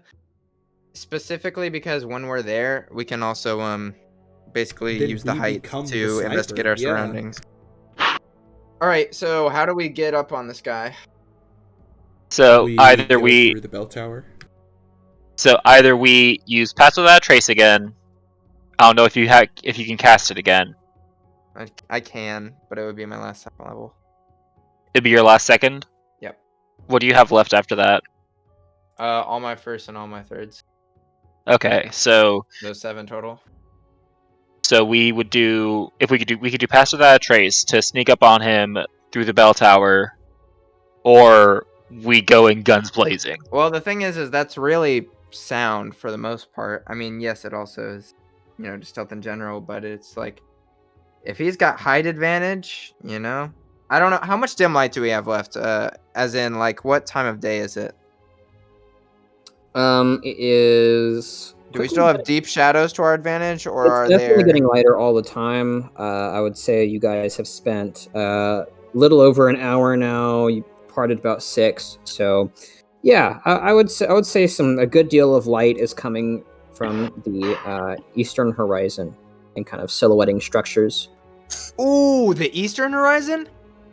Perfect. So that means the bell tower itself is going to cast a shadow. Well then, I feel like we have our plan. Look at me. I'm D-Sniper now. Okay. I still think this is highly dangerous, but I think It's highly dangerous, but I feel like this will get rid of our At this worries point, of the well, sniper. I think at this point we're gonna have to take risk because we're Yeah. in the center. So, all right. So, yeah. Okay. Cool. So I think we're gonna go up the northern alleyway. We need to rearrange our party as to whatever we need. Are we still cool with previous arrangements? Yeah, just Oro and I aren't gonna be squeezing. All right. And then we're going to trail up the north pathway. We're going to probably jiggle peak the we're gonna jiggle peak the thoroughfare. That is the western one. Nope, hold on. Operated memory. Give me a second. Upper couldn't take roll 20 a moment longer, it seems. I can't deal with this. I love that accent. You sounded so southern for a second there. I can't deal with this. The Alabama's already starting to get to him. Alright. So, Need the remedial trip to Tennessee. we'll get our little diagram here. So you're hoping. Look! It's what I drew! So you're wanting to go up, yes? Mhm. Si, senor. All right. So you spend the next 5-10 minutes walking up the northern entrance to the kind of little market square you have. Are you trying to be stealthy here, or are you just walking plainly in the marching order you've already allocated? I think until we hit main roads, we still try and... Well, maybe? I mean, we don't have Pass Without Trace, so if, like, Custodian makes a big bang, it doesn't... Oh. What do you guys think? I could go either way. I feel like we'll probably need Pass Without Trace once we're getting within an hour of the bell tower to stay out of the sight. We're also probably going to want Pass Without a Trace while we're climbing the bell tower. So I would say just at the point at which we would be exposed to a sniper in the bell tower, we cast Pass Without a Trace. Only at that point. Okay. I agree.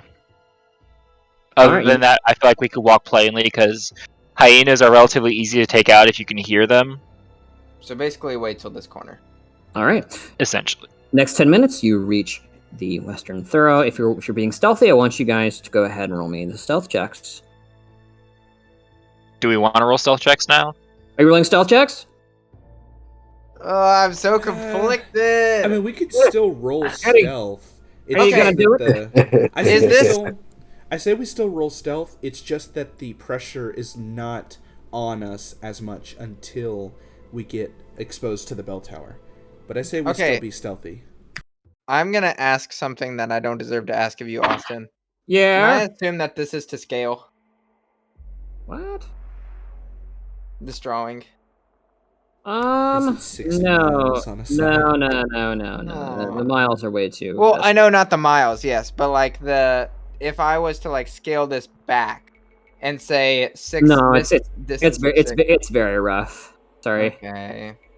Man, I was really hoping I could do that. And I was really hoping I could overanalyze this. Yeah, basically. Okay. And stealth checks or no stealth checks? Make a decision. Somebody else decide. I don't want to be responsible. I say stealth. Stealth if we're making checks. stealth checks, then I would like to do a little something with Custodian before we do so. Okay, what are you gonna do with Custodian? Okay. So, Custodian, seeing that we are getting into a position where we will have to sneak again, just raises the point of every blunder so far with stealth has been from him, and so just staying behind. Okay. Custodian just stays at the southwestern or the northeastern corner of the market as the rest of you prepare to march forward. You all look back questioningly. I'm suggesting this to the party. Right. Marcus would refute that. I would rather not be stealthy and have Custodian with us, personally. I agree with that. Rather have Custodian too. Like I said, if we really want to, we can go into the tower guns blazing. We could, yeah. Maybe. I mean, however, a surprise attack would be preferable. It would, because the sniper will probably leave if he sees someone coming. But if you're worried about my safety, do not be. I can simply remain inactive. I do not give off a scent the same way you do, and am not as affected by weather. I am quite resilient. But you do add quite a bit to our group. Not in this particular area. Not many plants around. Like I have said, I am not the best scout for this particular situation. You'd be more in a bodyguard position for this one, Custodian. That's then why am I still a 1v5 gank on the sniper, so either way. And I can cast slow on the sniper, so well, keep in mind, guys, it isn't awful. There could always be hidden enemies, right? Oh, and yeah. we have no idea what this guy actually. All we know is that he killed a bird. We don't know if it was an arrow. We don't know if it was a spell. All we know is that he had the accuracy and the strength to kill an owl and to deal with a horde of giant vultures, or at least keep them at bay. Right? So we have no idea what kind of power this guy possesses. Or what could interfere with power. I'm not suggesting that we immediately kill him, but if we get to his position, we're also in a position to negotiate with him to make sure he doesn't kill us. Well, sure, yeah. I'm just saying we shouldn't underestimate him. I think Custodian brings up good arguments from a strategic standpoint. It is hard to debate it, but also, you know, I would feel awful about like ditching Jeremiah for the next however long, and also would keep in mind that I was the one that suggested staying behind. I know, but like, it's not as fun. It's not a good feeling for anybody. Yeah. We're here to have fun. I vote. Let's go. Keep him with us. We don't have to be stealthy until a certain point. So I'd say, if nothing else, picks up the slack to a degree. Yes. Can you all hear me? Yeah. Okay. We should just continue on and keep going, regardless of stealth. I agree. Here. Right. Ah. We're here to have fun. If we're throwing stealth out the window, then I see no reason in staying behind. Yeah, let's get it. All right. 1 second.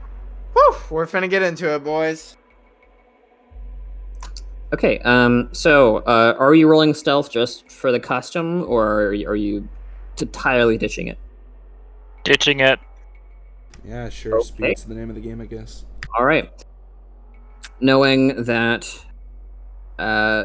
stealth will be of no aid to you here, you gear yourselves up, brandishing whatever armaments, staves, and else that you might wish to have on you in the case of what appears to be a more inevitably sounding battle. You make your way up to the western thoroughfare. It appears this thoroughfare in particular got the worst of it. You do not know why. But from what you've seen so far, the western thoroughfare appears by far the most blackened. Perhaps it has something to do with the end of the Ninter River to the northwest.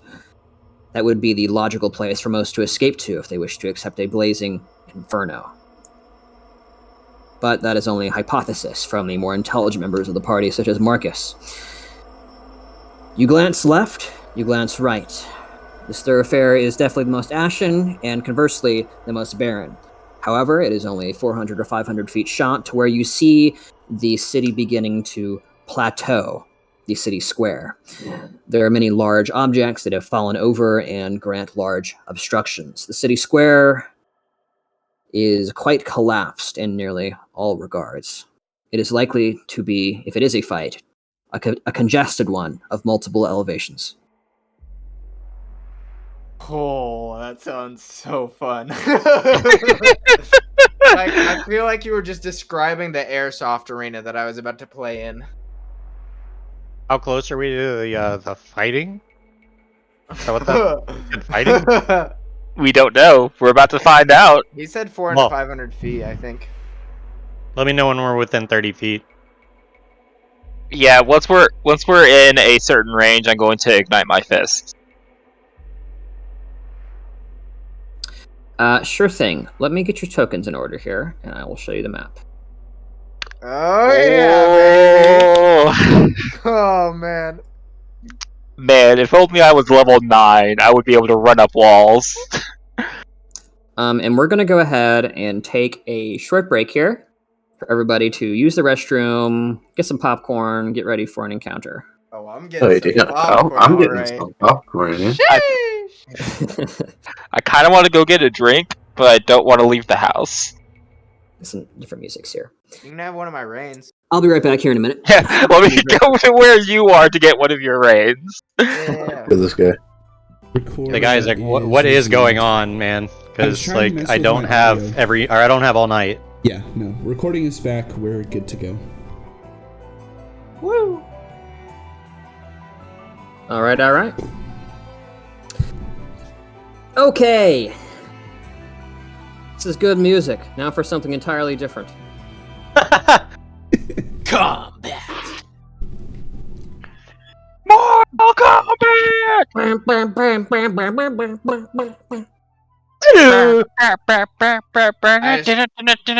just imagining like an electric guitar just comes like piercing through, like. All right. Once gathering your things, shouldering what burdens you have to bear during the following combat, you all set off boldly down the western thoroughfare, walking slowly up the eastern slopes to the center of the city.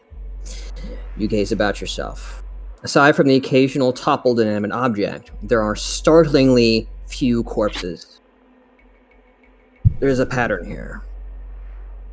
There were none in the marketplace, and now none here. The coincidence is too extreme.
Yeah, we're immune. Plus he hates specify us. who would be immune, and while I don't necessarily understand my spellcasting, I would assume that my intention would be to not harm you.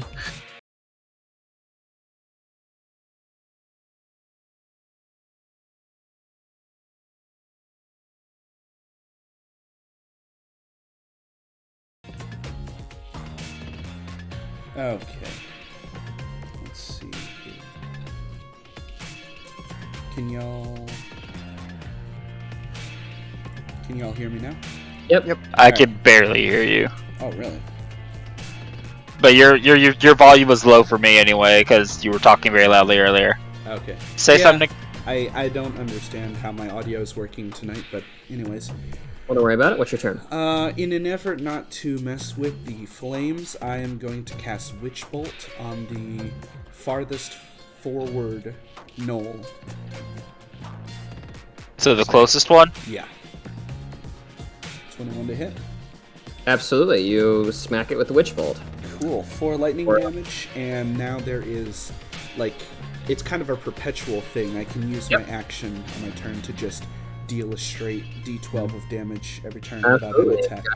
You guys see a lightning bolt that kind of connects Marcus and the first knoll, and then after a few seconds, it almost becomes like ethereal and purple, wispy. A magical tether between Marcus and his soon-to-be victim. Anything else? I think that will be it. Nice. Soul. Oh, my turn. I have flaming fists, but they're wreathed in flames. Jump over them. I mean, I actually might. Are you immune or you're just resistant to fire? I'm only resistant to fire damage. I'm lucky. So 5, 10, 15, 20, I also don't think I can exclude you from the vines. Okay. 25. Soul, you have dark vision. 1 second. Yes, I do. Whee! You see a knoll with a bow staring at you from near a corpse pile. And How from far away is he? and from the, you can look up to your northeast. I've used 15 feet of movement so far.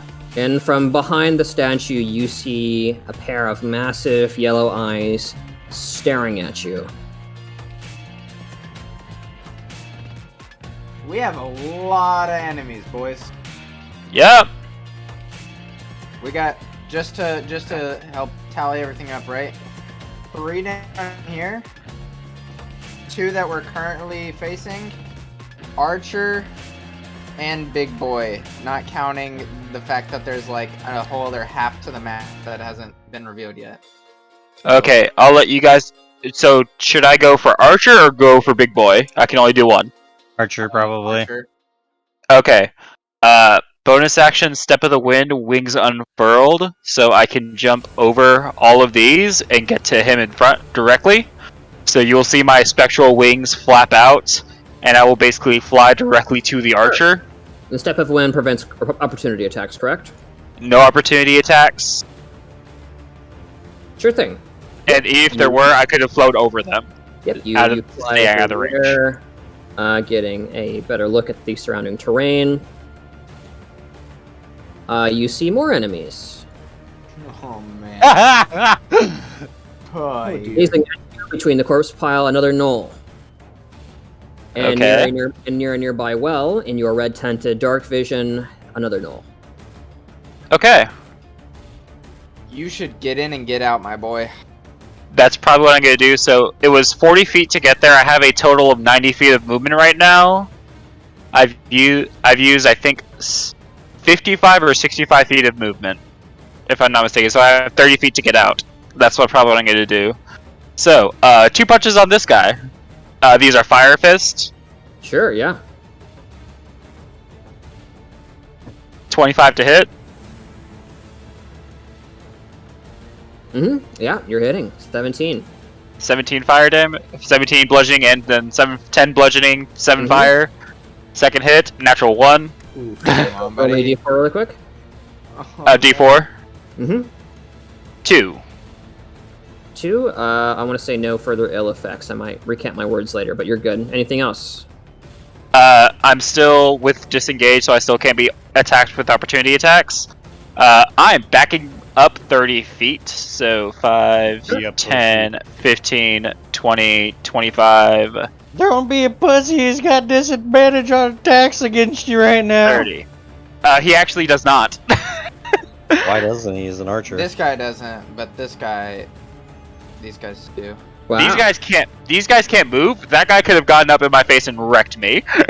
Yeah, and The these, like, archer three guy guys- would have had disadvantage. But there's 2 big boys, and then there's yeah. several other Don't enemies be in a that area. pussy. For the record, You could you had guys that see one. what Soul was saying there? Yes. Kinda. Yes.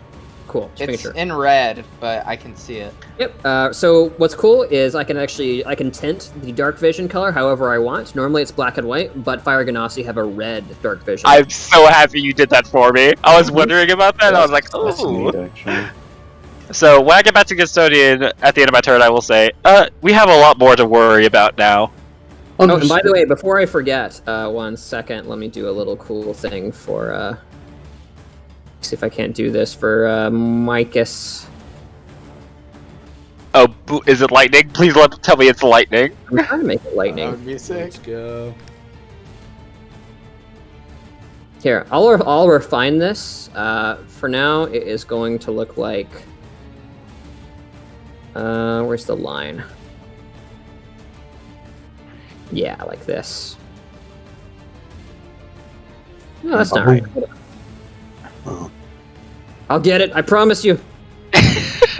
There we go. I would love to Veil, but spike growth is probably going to require a good nature check. I'm hoping that I get lucky enough for my entangle to last 3 rounds, but chances are I probably only get like 1 more out of it.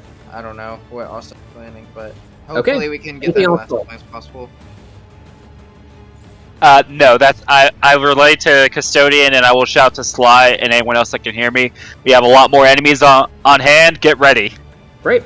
As you move back into place, and as soon as you announce that, you hear a whizzing in the darkness as an arrow arcs towards you. Oh.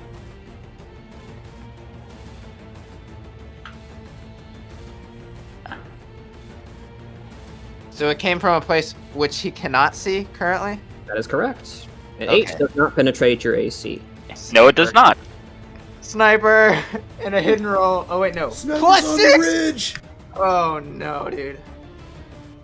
It Get behind feels cover, weird boys. to hear plus Veil 6 out. and panic. I know, yeah.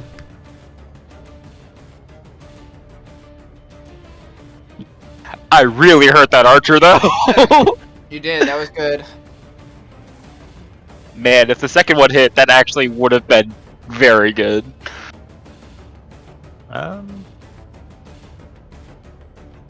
What's up to Corwin and your pet Drake?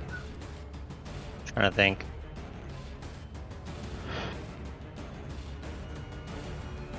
Oh.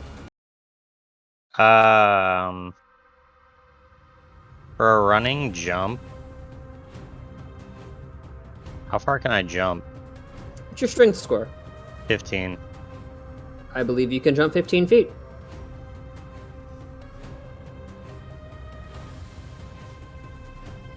Question is, would I be jumping through the fire or over the fire? Right. You would have. So the flame on the vines is close to the ground. So if you started your jump here and jumped like this 20 feet, you would avoid it. But if you pass through Can't this, see your ping actually at the moment. apologies. Let me change my. You see this, Mr. Ruler? No. I saw it. I saw it for a second. Wait, that might have been Corwin actually, because that's his color, not yours. I'm seeing Corwin. Yeah. Oh, I'm on GM layer. My apologies. Yeah. So if you pass through this area right here, this 3x3 area where the fireball is, you will take damage. Yeah. So you might want to try to jump over a different way. Yeah, that area right there. You said how high the buildings are? How high are the buildings? How high are the buildings? think it's 30 These feet. walls extend 45 feet high. This Son of wall a right here bitch. does.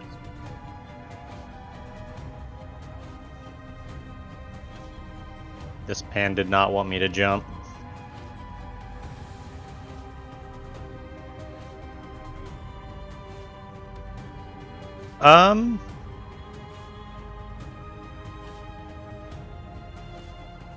Don't you wish you could just fly like me for no reason? I just wish there wasn't entangle on the ground. It'll go away soon. And it's really helping us right now. To be perfectly honest, People I think burn. we should just try and hold, because we've got a 3x3 or a three block area here. If we can, Okay. we can try and hold this. I assume. Well, this is a couple feet high, so it really doesn't. I'm move going much, to but- run up here. I'm going to cast Shillelagh. Modified version of it. Okay. Bear in mind that So you're- this guy I am currently dealing with lightning. I'm gonna go ahead and have you.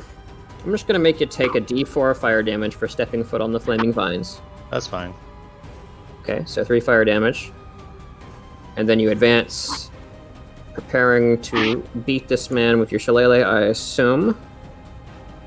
Yes. Very nice. So you need to roll a strength save. Hold on, what? Do I need to roll a strength save for the entangled? No, I don't think you need to roll a strength save for the entangle. I'm asking if he needs to roll a strength save after you shillelagh. No, I don't believe so. What What did it say? I strength. forgot. Uh, I can use wisdom instead of strength for Oh, my gotcha. my Okay. damage whenever. Okay, excellent. Yeah. So the only thing that I changed with it was that it turns into an attack. I can only use one attack this turn. Nice. Okay, go for it. So hold on, I need to make sure that I have the right thing selected when I do this because one of my things has a hunter's mark.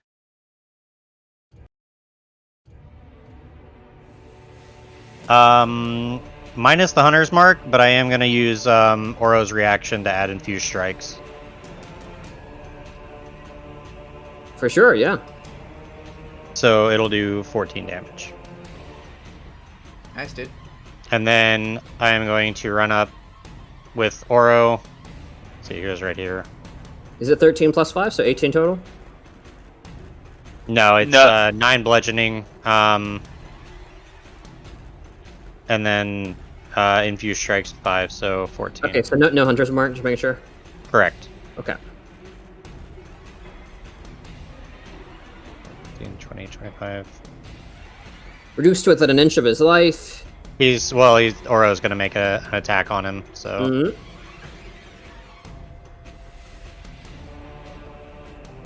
And he's going to swing. I'm gonna use my bonus action, obviously, for Oro to make an attack. You used your bonus action No. for Shillelagh, didn't you? I did not. That's the whole point of the change to Shillelagh. Oh. It's so I can give Oro more chances for attacks instead of myself, basically. There's not really much that changes with the damage, it's just all action economy, so I don't spend 3 turns trying to get stuff going. But I lose a regular attack out of the 2 that I have by doing Shillelagh, by giving him a bonus action. Does that make sense? So if I wanted to, Yeah, I could do more damage by just doing a regular Shillelagh. Hmm? But Okay, are you making an attack with Oro? yes. Okay, go ahead and post that. That I don't think I actually have saved, so I need to actually add that in. You may not wish to move Oro there. Is that dragon? How about there? Yeah, that 3x3 area has dragon fire in it. Okay. There you go. Yeah. This way, Oro only takes a d4. He takes the full 4. That's okay, though. He'll be okay, I promise. He did. And then I need to pull up Oro's stuff. I'm sorry that I don't have this ready. You're good. But he has a pull. Wait, where is it? Okay, so he has attack plus 6. So, yeah, 20 plus 6. 15. Does that hit? 15 does hit. Okay. Alright, so it's a 1d6 plus 3. Go ahead. It's just like a normal piercing attack here? Yep. Aura's biting it, I assume? Yes. Absolutely. Aura whips around your left flank. The Drake kind of slithering between your companions, singeing its paws slightly as it launches through the air, tearing the Gnoll's head off. Yak! One down. Anything else? I cannot do anything. I use both my action and my bonus action. Okay, one moment.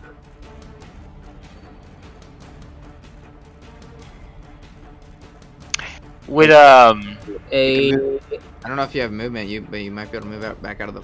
Veil, an arrow whizzes through the darkness from your right. Oh, actually, Oro does have 5 movement left, so he'd be able to actually move out. Okay, you can move in behind you. Yes. 13, does that break your AC? 17 is my AC. Gotcha. You will be taking 5 piercing damage, Rail. Said it was from your right, so presumably.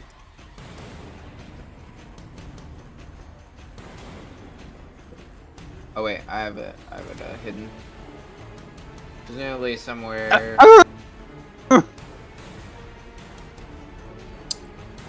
Alright, I do believe this initiative should be taken off. As this Gnoll is restrained, I believe... is it at the end of his turn that he rolls strength to try and get out? at the start of the turn, they roll for Spirit Guardians, though. Thank you very much. And yes, Spirit Guardians as well. So strength first.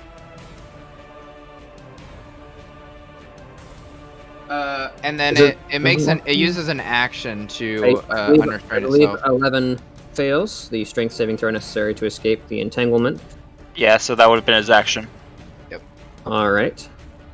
Also, because he started his turn there or moved there, I'm going to go and make him take another d4 damage. Cool. Alright. Isn't it the bow Noel's turn? What's that? Isn't it the bow Noel's turn? Like the one that Soul ran up and punched? At least that's what it's displaying when I hover over the current turn in the turn order. My apologies. For some reason, I thought they were on a shared initiative, these two. They are not. I mean, it won't make any impact based on turn order with players, but yes. Yep. So this Gnoll back here, yes, that one is going to move slightly and take a shot at Soul. But why? I only punched him once. Almost died. It's not a big deal. 19. That hits. Plus 6. Okay. Oh my word. Reaction still, if you wish to somehow deflect this. Deflect missiles, yeah. Let me double check to see what I have to roll for that. I believe it's a D10 plus dexterity, but I'm posting it. It's 1d10 plus my dex plus my monk level, so I've already deflected the entire thing. Nice. So reaction, not any additional key. So you burn your reaction here to take the air. But I will use the key point to throw it back at him. All right. I hope This is considered a monk weapon, so I'm not sure what I should be rolling. Should you just roll a fist? doesn't it count as Because a you use bird? dex as your modifier, right? Yeah, it'd be my dex mod, so it'd be a monk weapon, so it'd be my dex and proficiency, so it'd be like a d20 plus 7. That is correct. At disadvantage because it's in the second range increment. Is it in the second range? Yeah, it's 2060. Yep. Okay, Oh, so d20... Doesn't Natural matter. 20, and Never then mind, 6 I plus forgot 7, that. so 13. 13. I don't think that hits. Does they see? All right, disadvantage. That is not hitting, unfortunately. The arrow whizzes past him into the corpse pile, where you see a body kind of roll off and hit the ground. It probably Okay. scared him though. This guy is going to go ahead and take that d4 with the damage. Takes 4 this time. Starts his turn in Spirit Guardians. Yeah, he's gonna roll against the restrainment first. It's unlikely. He That was fails. the initial. He's still restrained. That's And now a D4. Spirit Guardians goes off, I believe. Is Spirit Guardians trigger if he hasn't moved or anything? It was It triggers at the start of the turn. Okay. What does I that do? think- Wisdom save. Wisdom save. It's just a straight d20. 13. I believe fails. Fail. So he takes 22 radiant. That was a disgusting roll. As Oh my word. as one of the kind of root-looking spirits just wisps around and then just descends him from on into the high ground. and smashes this gnome into the earth. You see, there is little left after the fire and radiant damage has gotten to him. He is dead. Sheesh. Okay. Oh, a lot Cool. of damage. That's a lot of damage. Spirit Now that's Guardians. a lot of damage. Bashed. All right, that's his turn. The Ghost of Groove Right. is strong with this one. Okay, cool. Can I get like, you said this stuff up here was like a couple feet high. Can I Yep. see over it? Yeah, you're like 3.5 feet tall. Okay. Oh, but I can't. I don't have vision on him. Shucks. Okay. My climbing speed. Can I climb this wall and then like fall back down if I'm not attempting to like stay hanging onto the wall? Since I figured that's the spider climb thing, right? To be able to like stay on the wall without Right. an actual purchase. That's correct. Yeah, your climbing speed you would definitely be able to climb up this, as long Okay. as you eventually drop down. Gotcha. Cool. And then is this just like? Is this like? Could I stand on top of this? Like You could. Soul's This doing? is difficult terrain right here. Okay. Wonderful. That's all I needed to know then. Including for the record, the space Soul is currently standing in. This is a 3x3 area of difficult terrain. Okay. Okay. Cool. It didn't matter before because you were flying, but just so you know. Yeah, I was gonna ask, like, would that have mattered when I was flying, or? I'm gonna move to. Actually, let me do a measurement real quick. Would you say that if I were to move into the space, I would have line of sight on this hyena? Like, if I shot something, it wouldn't be obstructed by that wall? Or would I need to be in this space right here? Yeah. It would have slight cover just because of the fire, kind of radiating off and obstructing your view slightly. Okay. If I do you- jump, if I jump onto the rubble, would it still be considered difficult terrain for the? If you jumping, I believe jumping ignores all of the normal ground terrain in between where you are and where you want to be. Cool. Okay, well then, since I get one jump as part of my movement, I'm going to do, I'm gonna jump 10 feet to get to here, Okay. and then I'm going to shoot a Scorching Ray Oh, at 3rd level Oh. oh yeah. to get 4 bolts. Talk to me. Talk And dirty then- to me. Shut up, have mercy. It does get 3, but I want 2 per because I'm not sure that these are gonna hit, and I want to kill these hyenas before they evolve. So Wait, do they get to evolve? What? they're gnawing on can't. stuff right now. I want to try and kill them before that happens. Oh, so that they won't transform. I see. I didn't Um, notice the hyenas. Yeah, I don't know if you have vision on them or not. Basically they're down at the bottom right. So I'm gonna cast. We'll see how this works. Okay, so I guess that's 1 then. So I can just keep rolling this. So can I choose? Do I have to nominate attackers before I cast all of them, or can I do like 1, 2, then 3, then 4?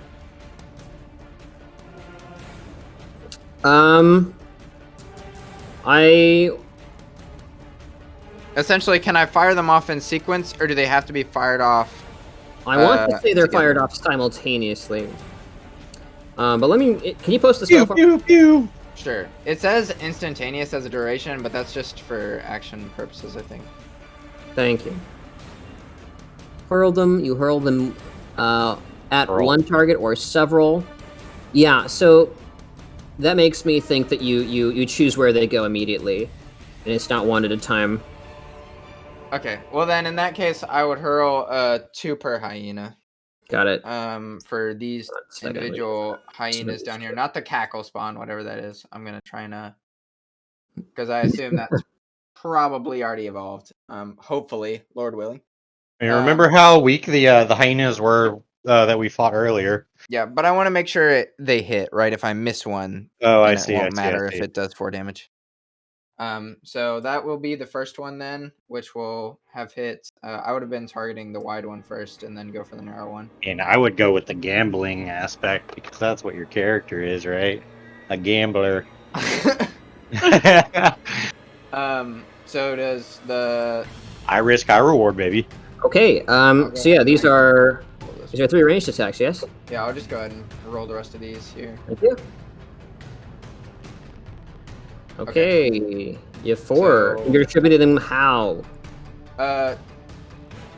I'm distributing 2 per hyena down here. 2 per minor hyena. Got Yep. you. I think any way you slice that, they're dead. Wonderful. As 4 lasers kind of converge and split into 2 larger ones, both hyenas like kind of bark and look up from their eating and are incinerated on the spot. Excellent.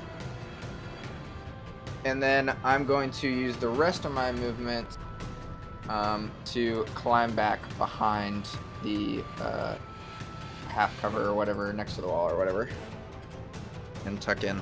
And that is my turn. And then I'm going to can I drop concentration when it's not my turn?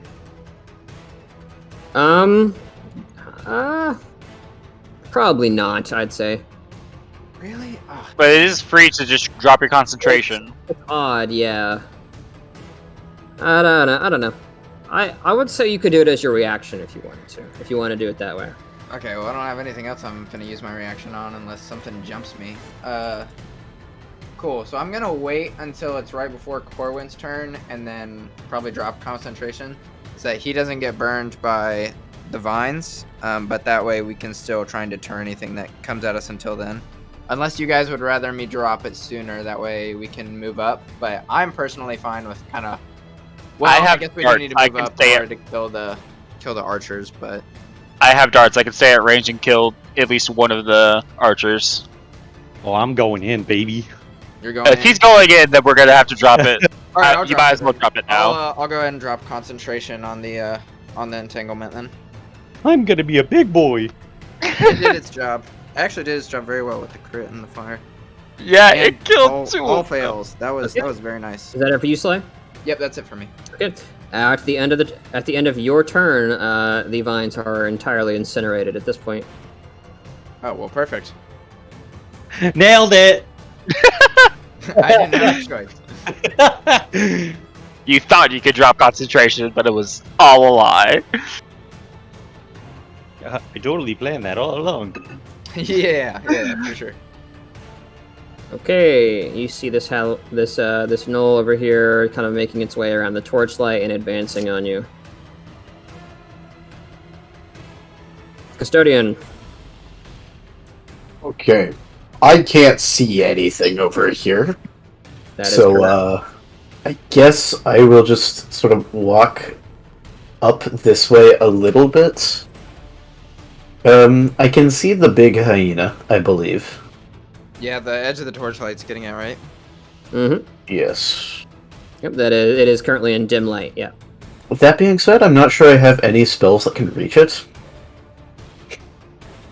One of the downsides of Cleric is they actually don't have great range. Surprisingly. But so much utility. God, yeah, they're great. I could Guiding Bolt it, I guess. Guiding Bolt is pew. like 120 feet, right? Yeah, it's 120 Guiding Bolt's feet, also I'm pretty pretty solid sure. for a cantrip. Or, No, it's not cantrip, it's the first level. Pistol. Oh. Actually, I think it's like 300 feet, isn't it? Yeah, it's 120. I No. can't hit the big hyena from here, and that being the only enemy I can currently see, I will do so. Okay. So, Guiding Bolt at Fine. first level. That, I believe, is an attack roll on my part.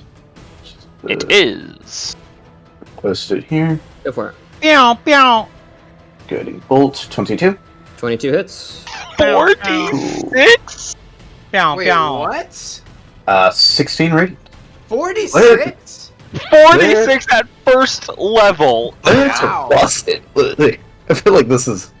That's This is- disgusting. Guiding Bolt's cleric's at been 100% pretty strong, but like you underrated. can like almost only get it as a cleric, I believe.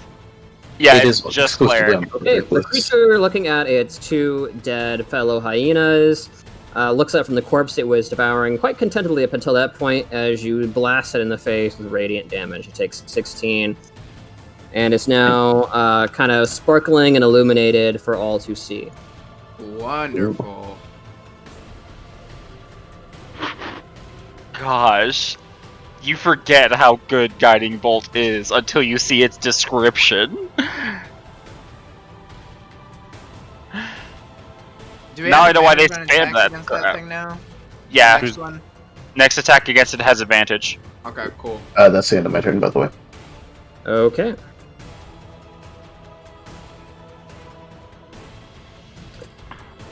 All right. I'm going for the big boy. I'll probably be moving with you on that, or I might take out the minions. Depends. Well, I won't be able to make an attack until next That's turn. all you but- see the large gnoll who slowly puts away the horn at his belt, fades away into the darkness. This bitch. This mother. Marcus.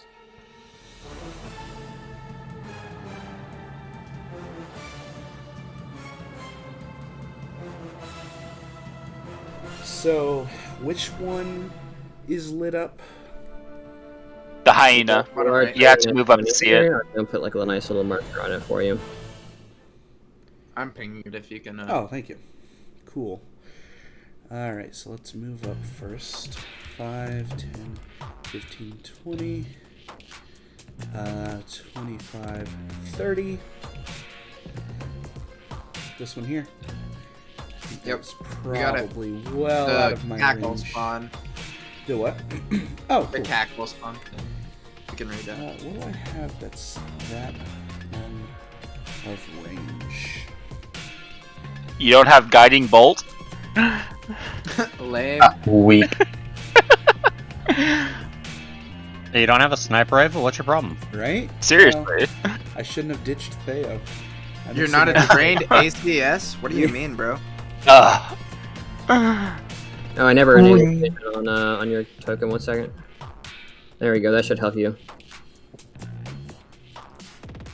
Now I believe it is. By the way, can other people see a Soul's Dark Vision, or is that just me? I don't know. Yeah, I can see it. I can I see can it. see Soul's Dark Vision. Okay, good. All right. I'm gonna Ray of Frost this archer up here. Or not, apparently. 14 to hit. Okay. You can't see that guy. This guy up here? Yep. Oh. Well, He's in. It's quite dark. Can you? Are you not able to see from your character? I mean, I don't have dark vision, but 1 Do second. you have? Are you using the red vision to determine attacks? Because the red vision is Souls. Only I can see in the red. Yeah. okay. Well, then I can't hit anything. Hmm. Got Got some buffs? Yeah. Like both. Cast haste on your monk. I don't have. Do you have haste. light? It doesn't have haste? Right. What kind of Light. utility wizard? I guess it does have slow, actually, so I won't say that. Yeah. You know what? Let's cast light on this space right here. Oh, on the fountain. Or Actually, I may have to touch it. Hold on. Yep, range touch. Never mind. Ouch. Walk up and touch it, coward. I That's expended the water. my movement speed. Oh, never mind. Um, What did you do with it? Never mind. Never further Well, ahead. it's My up thought. to you. under yourself. Cool. I will just cast light on the gem in my palm so that I can essentially extend my hand like a flashlight. Okay. And then that will end my turn. Light, sir. It's actually pretty funny. Could you post light for me, please? Oh, yes. 20-foot radius, bright light or regular light. 20 foot after that, dim light. Is it just a torch? It is, okay. Yeah, pretty much. I am going to be basically useless. If anyone... I guess I will... As my dialogue, I will say... If anyone needs me to enhance their skills, let me know. I'm pretty useless in this fight unless I get closer. Can you make me a big boy? What color would you like your light to be? We'll just make it like orangish, like torchlight. Should have chosen pink or purple. I don't want to give away that I have magic typically. Oh, I see. Yeah, these that's very gnolls bright. taking Wow, a- that is Jesus. I think they know you have magic. Done. Well, That's done. so Dim light of the morning ignites as Marcus finally uses a light spell. Sheesh. Marcus went up and touched the moon.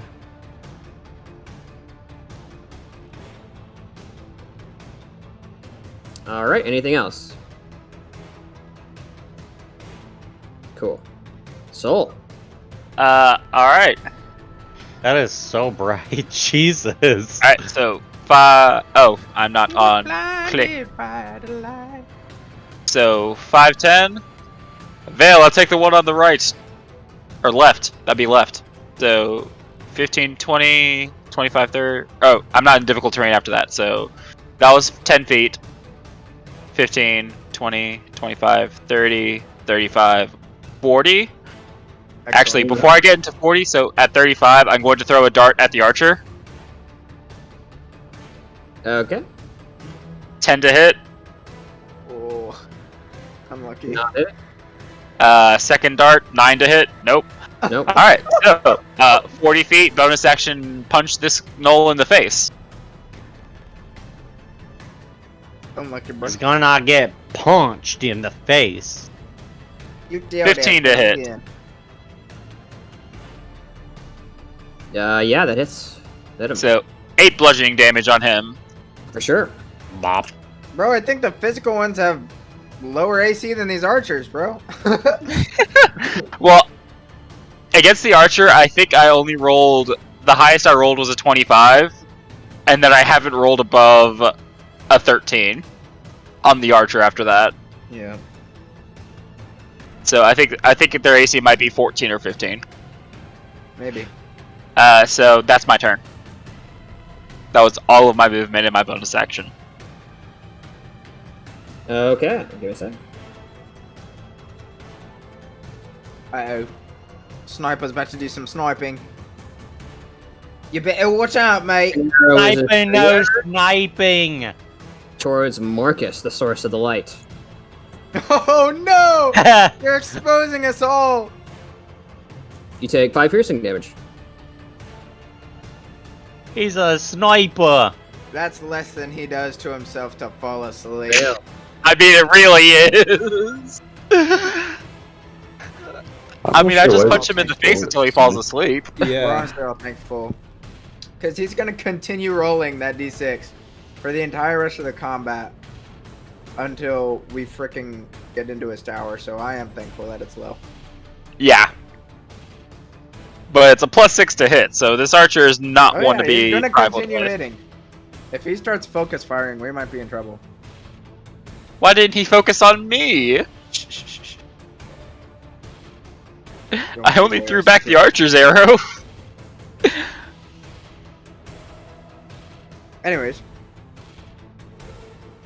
Is it Vale's turn, or It is is, the yep. sniper still sniping? Oh, I'm sorry. There you go. Wow. A 3 and a 2 and then an 8. How many times have I rolled above a 10 in this combat? I think the one time I did 17 points of damage, so I can't complain about it. So right here is within the bright light, so you won't receive any disadvantage attacking him. If I'm to hold an attack, can I hold both my attacks or just the one? You hold your action, and your action can transfer into an attack as it normally would. Oh. So Okay. if you have an action that can normally convert to 2 attacks, then yeah, you would get 2 attacks when you attack. Yes. Held action.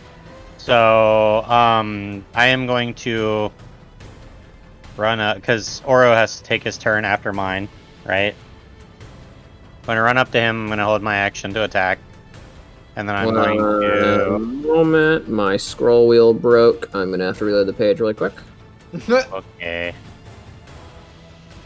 RP the scroll wheel. Feels bad, man.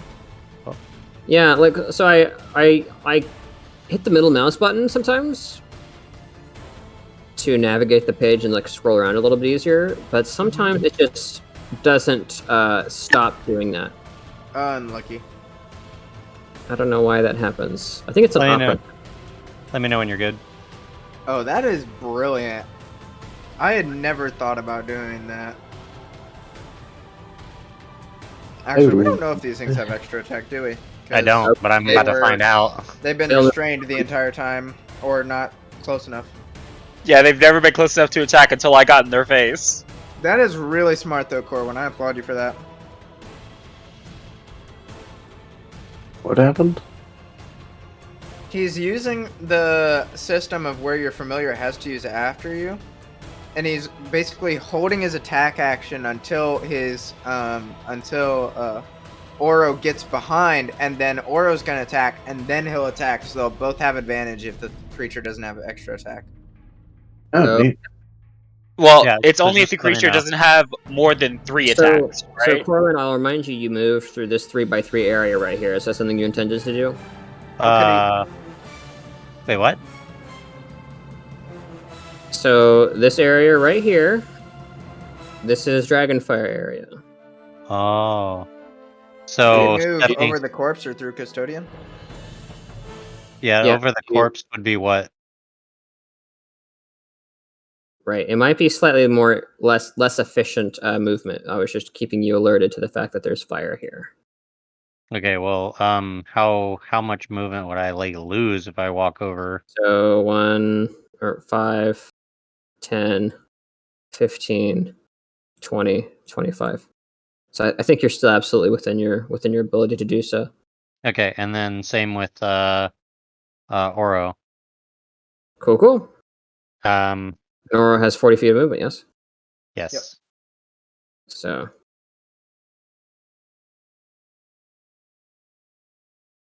Yep, Yeah. just enough. Cool. Sorry, I forgot about the little clipping portion of, or the little area that it was at or whatever for the fire. Thank you for reminding me. I appreciate it. Very good, Norn. Okay. So since I am holding my attack for Oro needs to attack first. So our D20 plus 6. Plus 6, let's go. But he gets another one. proficiency bonus, so That was awesome. and so is it at 12 advantage? And Oh, is that yeah. advantage? Yep.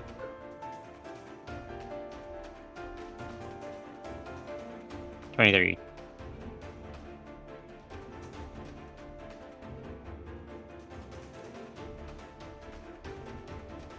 Okay, damage.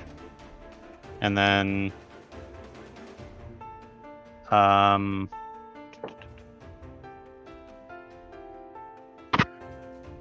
why do I have you selected, David? I don't know. I don't know either.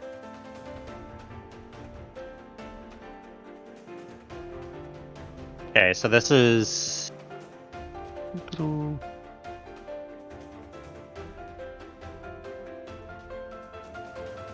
see, did it work that time? Okay, it did work. Go ahead and roll your club there. Yeah, hold on. Sorry, I'm trying to. Because I'm just using Shillelagh Club in Mhm. parentheses. And Shillelagh. Shillelagh. it was supposed to be an advantage, so Mm-hmm. Let's roll one more of those. All right, 26 definitely hits. Okay. Nice. Come off. And then, so the infused strikes is Oro's reaction. It is acid damage. So, I don't know which one technically should be used, whether it be the one with 5 or the one with 2. Because it just rolls damage each time. I just forgot to select it, so that's up to you. Probably just the one that hits, right? Right, the one that hits. Okay, So the 2. so that's 15. That's 23 damage so far. Is it dead? It is dead. Okay. I mean, there's nothing I can do afterwards anyway, but... You and Oro team up and just take this thing down.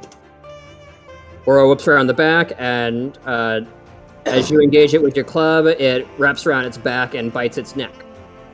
I love it.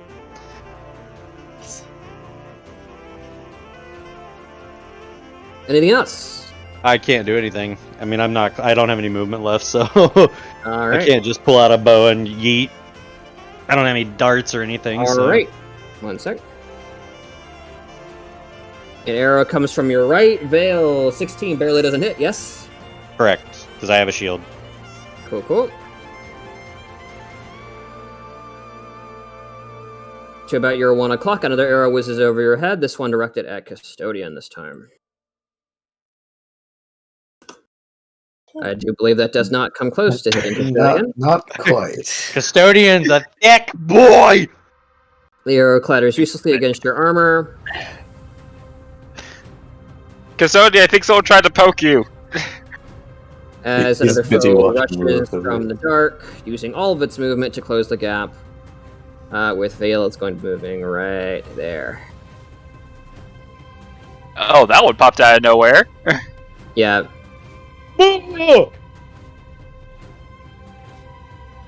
It twists around in a position to attack Veil, or at least distract him.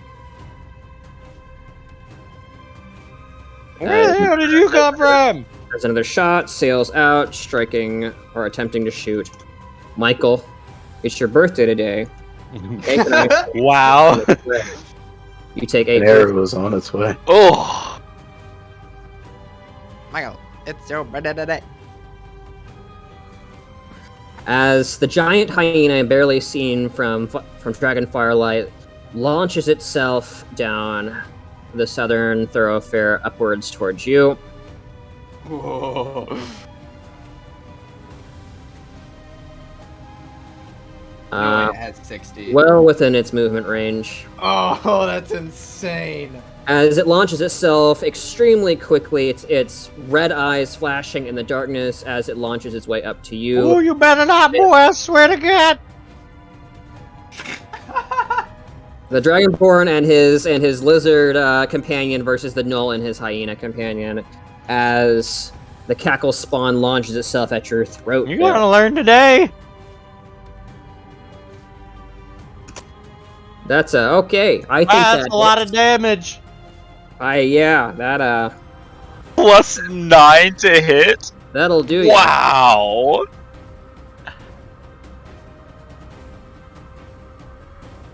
I think we should have focused on the cackle spawn. New target. Yeah, I love it. That's 29 piercing damage. What the Why does hell it is that have a plus plus 20? 20? What the fuck? The 20 was part of the crit. Oh, okay. I got. Oh, right, I forgot My word, dude. We're all like panicking. Oh, okay, gotcha. Saving throw as it drags you to the ground. Oh no! Strength saving throw? Somebody kill the hyena. Problem solved. Was it 25 that I'm left with? Yep. Think- You got it. Hey, if you want, Strength saving? if you're doing the calculations via your token, when you click on your token, you see like the little red number. Yeah. I Just- forgot the. Just click that number and hit minus whatever you got hit for, and it'll automatically subtract it for you. That's so sick. Yeah, isn't that nice? My boy needs Yeah, healing. I didn't know that. So wait, you can select your token and then do what? Click the little number and hit minus whatever you got hit by, and it'll automatically subtract it from your current HP. Oh, that's nice. Yeah. Okay. The Okay. strength. Yep, strength saving throw. Hey, roll me a d4, sir.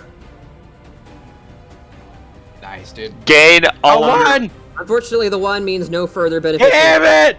Only succeed on the strength saving throw, as the cackle spawn attempts to drag you into the dirt where you would be easy pickings.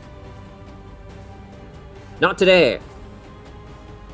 That is the Ooh, Sly. It is your that turn. hurt like a son of a bitch! Alright, I'm gonna duck behind this cover over here. And then I'm going to summon my fire spirit right. Actually, let me see what range it is. Do that.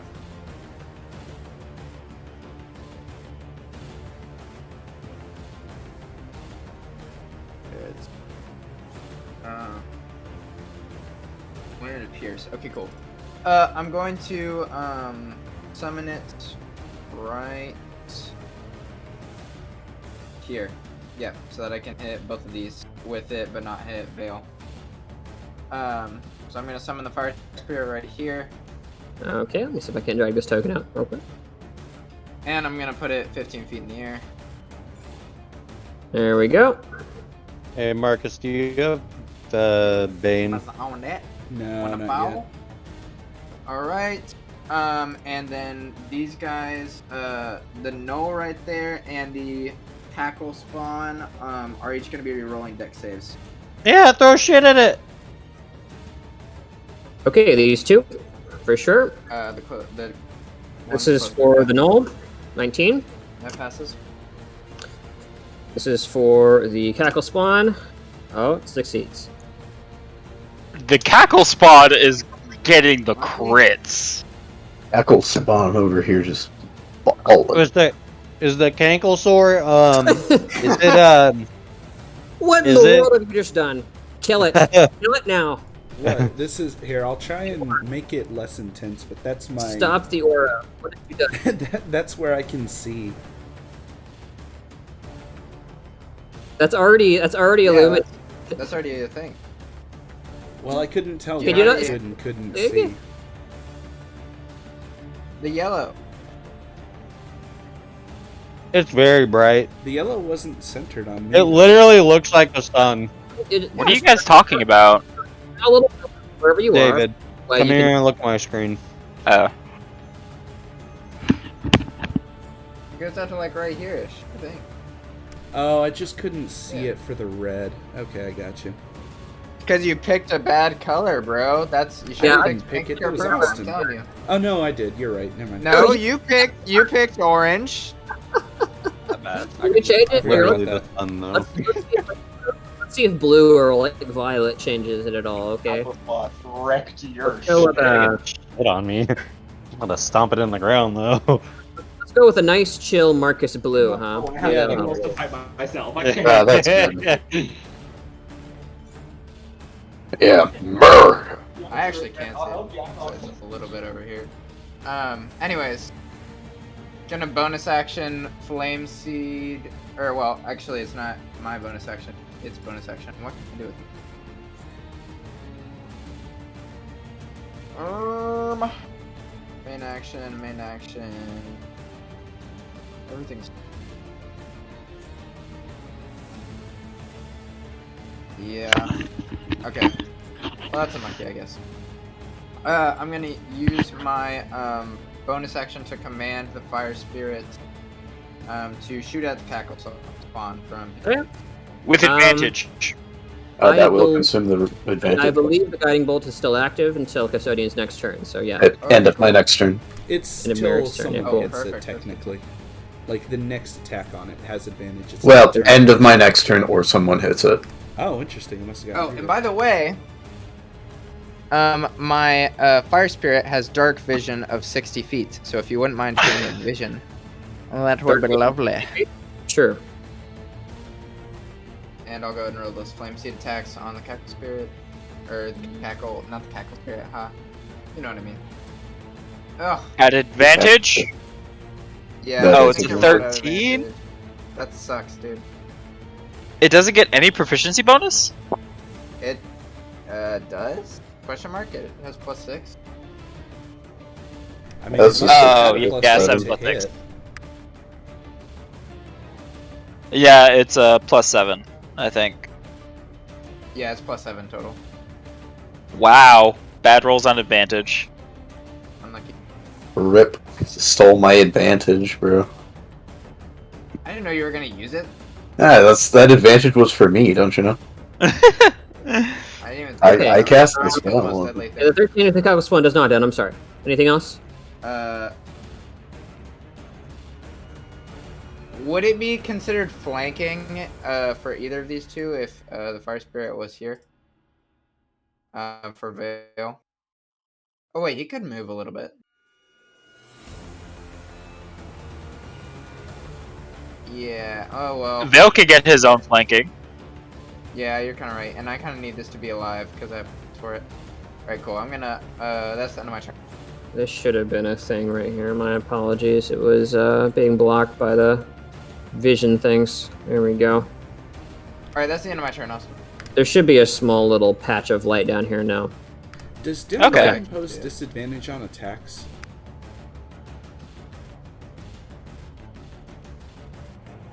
Yes, it does. Oh, damn it. interesting. All right. Yeah, this guy is going to take a hack at Soul. Oh, I'm under attack? You're under attack. No! An axe comes at your face, and you dodge it.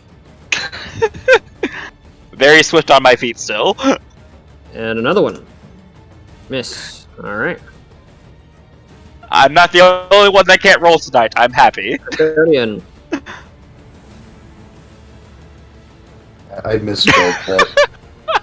Anyway, yeah. So on Custodian's turn, first I'm going to use part of my move to move to right here. After that, I am going to cast Thorn Whip on the Cackle Spawn. All right. So there's the 20. 20 You to hit. can roll again Hit. for crit. Why would I? For a crit success. Well, I don't have advantage. The advantage is Yeah, gone. It gets but used it up on the didn't next hit. attack.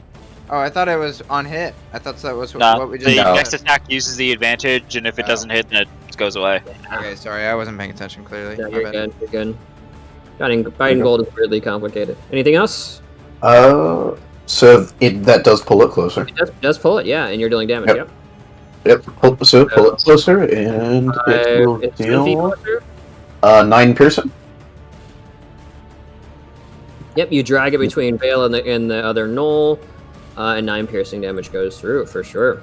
Cool. Do I get opportunity? No, I didn't leave your range. Yeah, nah, I and didn't it's like not. the range. Anytime there's forced movement, you don't get opportunity, Right. basically. Usually, going to move. rolls twice for that, but it doesn't matter. Move just a little bit. Actually, I'm going to move entirely to right there, so just to make sure that that one knoll is inside my Spirit Guardians. And I'm going to cast Spiritual Weapon. All right. So I'll just post it here with a 16 to The hit. auras. I don't know if you want advantage to apply on this because of flanking it. Versus the Cackle Spawn. Yeah. Cackle Spawn does 1 attack, so yeah, you can flank it here if you like. Yeah, so I am flanking, but I don't know if the Spiritual Weapon counts as being able to flank. Well, it's It's not. just- It doesn't take up all space, right? So it could be in your space, could it not? Yes, but I don't know if it's capable of flanking because it is not a creature. I mean, I'm So on the this other is- side of the cackle spawn, so Yeah, so I am flanking it, and I could have it be in my space, so we are both flanking it, but I don't know if that would still be... Right. The weapon isn't a creature, so yes, I would argue that it probably cannot flank. Though flavorfully, I don't see why it wouldn't be able to. Anyways, doesn't matter here yet. So go ahead and roll that. Cool. Would not be hitting. Oh, it would not be hitting with a 16? 16 would not be hitting. That's correct. Okay. So, and we roll no advantage from flank, right? There is an advantage from flanking. Yes. Not Cool. not for the spiritual weapon, though? I'm not sure which way we're going with You're this. attacking it. Yes. With the spiritual weapon. Would you post a spell for me real quick, and I'll put this to bed real Okay. quick. Oh, I thought it already posted it. There's an option to share spell description. That's cool. Yeah. Within range, when you cast a spell, you make a melee spell attack against a creature with 5 feet of weapon. You can make a melee spell attack. with a Oh, 5 neat. weapon. So it is you Oh. who doing the attacking. So yeah. She Oh, okay. I guess Excellent. we'll roll spiritual weapon again then. Is Come on, it buddy. spiritual weapon? Let's go! Alright. Oh my That'll do it. Okay. Go ahead. What does it look like, by the way? Roll for the crit. Well, I wasn't certain on how Yeah, I exactly know. it I'm worked. just messing So, with you. we manifested it. Level 2. So, wait, that's not using proper crit rules for this. So it's It's So max just damage and 21 then whatever total? you roll. 21 total. That's definitely enough because we did like 18 earlier, and that was like health. Yes, 18 force damage, most certainly. Yeah. You lash out with your weapon of force, glowing gently, the pommel shaped like a leaf. It embeds itself in the creature as the force damage appears to disintegrate it from that spot, but not before it launches its massive jaws at you in a final death throw. Ooh, cool. Wild. Crits again. All right, gonna be stopped in its track by the weapon that just pulls it away and embeds it in the side of the fountain. It is dead. Sit. Nice job.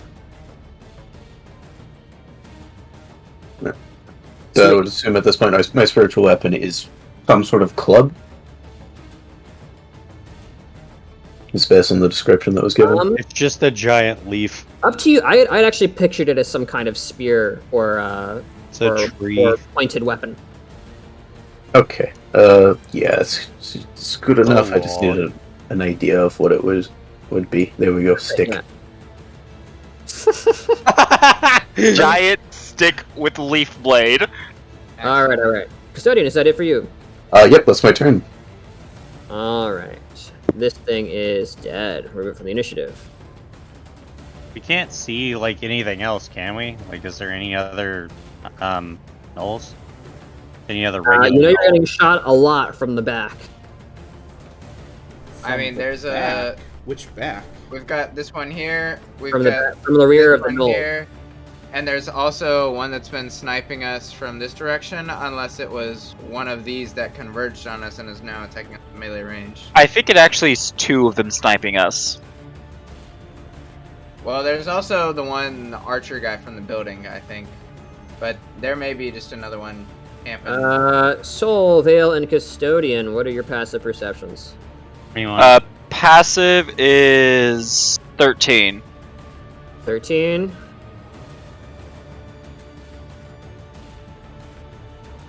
(13, 21, 18. Yeah, you guys see him. The large knoll comes out from the darkness once again, launching himself on all fours, seemingly intent on Vale. Let's go! Move speed makes him round the corner as he is now flanking. Oh man. That's not good. Actually, is it flanking? Because Vale has multi-attack. He only has 2 attacks. 2 attacks. There's 2 flankers. If you had Oh, okay. I thought it was an instance of flanking, like a Right, pair right. of flankers. Yep. Right. Sorry. You're good. This to hit, 21. Yep. Oh my word! Wow. Flanking. Man, it's got that plus 11. Oh. Oh no, dude. All right. You didn't take damage Yeah, yet. those were the two No attacks. damage yet. No damage yet. Oh, He- oh. That was the extra d20 was from flanking. Disadvantage. You're good. Okay, you're gonna get every HP you can here. You understand that? Okay. So first off, this is the base damage of the attack. That's 11. You're taking 11 piercing damage, and this is a null cutthroat. So this is going to be an extra d8 of essentially sneak attack damage. All right. And then, because you're bloodied, the null cutthroat goes in for a bite. That's another 5 piercing damage. I cannot believe you just lived. Wow. So I cannot believe you lived. You that. took. Wow. That's 18 total for the record. Yeah. Already got Very it. nice. Woo! Snap, dude. Congratulations. Alright, I think that's the Cutthroats go. Go ahead and put that name there. Alright. Marcus. Sweet. I am going to be casting Frostbite on this guy right here. For sure. So it is a 16 So this is DC. That's a +1 for that gnome. Ooh. It's a failure. Hey yo, all It's like right. 9 9 cold, and they have disadvantage on their next weapon attack. Yep. Try your best to remind me. I'm gonna go and put this little web marker on it. Cool. Help us remember. All right. Anything else, Marcus? I think that will be it. Cool. Alright, I'm going to spin around this knoll. So, I'm now flanking Big Boy Knoll with Veil. But before that, let me check something. You might not want to stand there. Is there reason? My breath weapon. Oh, that's true. I'll probably move after I get my attacks in. Okay. Disengagement? Oh, I didn't have to disengage. I didn't move out of anyone's melee. Well, but if you move out of the big boy's melee, I just have to are move you out of breath saying- weapon. yeah. Alright, I need to check So you're something. saying kill this guy and then Okay, so I'm going to make my first attack is going to be a breath weapon in a 30-foot line, That might. and Oh. so I'm going to hit both of these knolls, All right, man. and that's how many. What do I roll? 2d6. 2 rolls of my martial arts die. I believe that's 2d6. Yeah, yeah. So it's 2d6 fire. And that is half damage on a successful deck saving throw. DC, I think, is 14. Okay. Let me double check. When he Gotcha. says that, or when he does that, I'm like, I knew he had some dragon in him. All right. Let's go. So this is for the archer, the one you really care about. That's a 14. I'm double checking the DC. Okay, please do. Yeah, it is 14. All right, 14 so he- DC. so he succeeds. He's going to be taking half of the 7, which is 3. So he is not dead. Gosh darn it! Oh, man. The guy up front has a much lower dex. 17 will also be succeeding. He's also going to be taking 3. Okay, so that's one breath weapon attack. I still have 2 punches, so I'm going to take 1 punch at Big Knoll Cutthroat with advantage.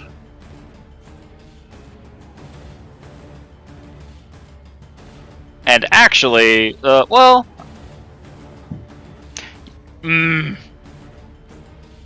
do I do? Fight him. Okay, yeah, punching Big Knoll Cutthroat. So at advantage, 15 to hit. No, 15 will not be hitting. didn't think so. Alright, I'm going to move over here. Okay, that's difficult terrain. I think you have the movement for it. Yep. I'm going to bonus action Patient Defense. Am I still in your breath weapon range? It's a cone, so. Okay, yeah, so I'm in his melee, so I'm going to move over here. I'm going to move out of one Knoll's melee range over here. So he gets his opportunity attack if he wants to take it. Nah, he's chilling. He's vibing. That's it. You should Okay. have an angry one. So you moved here. That was out of one of their- That Knoll is going to be taking an opportunity attack against you. That's a 13. That definitely misses. Go ahead. Yeah. Alright, so am I still in your cone range? I mean, it's It's a 15-foot cone, so. Alright, However that's like done. I don't know how we're doing cones again. I don't remember. Cones, we're just going to keep them as right angles until I find an easier method to calculate them. okay, so yeah, bonus action, patient defense. So all attacks from this point forward have disadvantage against me. All right.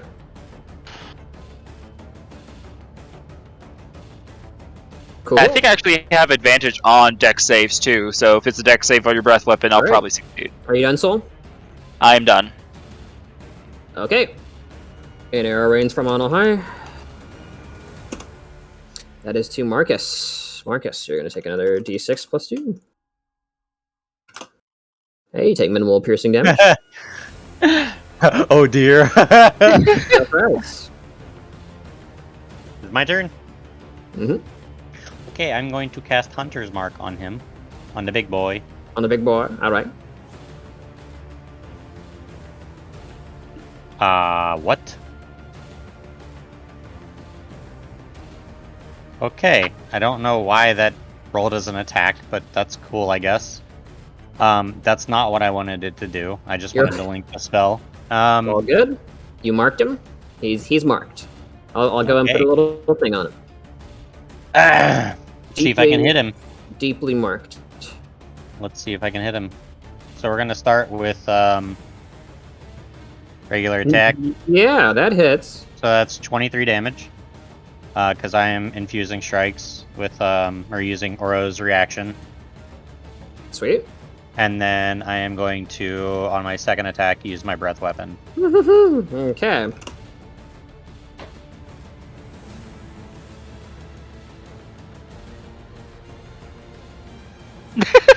An understandable amount of damage. Breath weapon. That's going to be a Constitution. No, Dexterity saving throw, and this is. It's What Constitution. What manner of breath it's- weapon is this? It's Constitution. It's regular breath weapon. Cold damage. So do I Um, take... I think it depends on whether it Each creature in that area must make a Dexterity saving throw. order or Yeah. not. This guy's going to make a Dexterity saving throw. Based on my Constitution modifier, so it'll be a. You got a 14? There's that. Hold on. Plus my proficiency, so it's a 15 for the save right now. 15-foot cone, so I believe you're hitting the warrior. Yeah, you hit him. He needs to roll as well. Just a +1 for him. He succeeds, Son of a bitch! I assume. But they take half, yeah. Yeah, they take half. Yep. Alright, go ahead and roll that damage. And Soul, please do so as well. You're within the cone. I am within the cone? Okay, so it's a dex save. It is a Dexterity saving throw at advantage because you have patient defense. Go ahead and roll Patient me a defense D4. gives me a natural 20. Alright, d4, and it is a 2. 2. So Awesome. it'll. You have advantage on all Dexterity saving throws until the end of your next turn. Awesome, I already have that. So my question is will it take Hunter's Mark damage from this breath weapon? Good question. Let me look at Hunter's Mark. It's already That's what you do the next posted. D10 whenever you hit it with a weapon. So this is not a weapon. So nope. It's a breath weapon. Weapon which it takes a you It is take the not a attack weapon, on your turn, you unfortunately. can replace It's one of your more of a attacks spell with an and exhalation of magical energy. So it replaces the attack. But it's not a weapon attack, It's so... not a weapon attack, unfortunately. Okay. Hopefully it's still good damage though. Roll the I mean, roll the it's just damage. 2d4 or 2d10. So at least I believe, yeah. Should be 2d10 now. Yeah, it's 2d10. Ho ho! What Oh! was the DC, Steve? It was The breath? 15. 15. I believe this guy failed. Big Yeah, dude the big failed. one failed. Yeah. Surprisingly. The cutthroat failed. So he's going to be taking the full cold damage. Oro actually needs to roll me a save really quick as well before I narrate this. Oro's in the cone too? Oro's in the cone. It's Oh. a right angle, if you recall, 15 feet. Okay. That's what I was asking about earlier. Okay, that's fine then. So Oh, I I take see. 7. Okay, so it needs to roll Dex what? save? Dex save.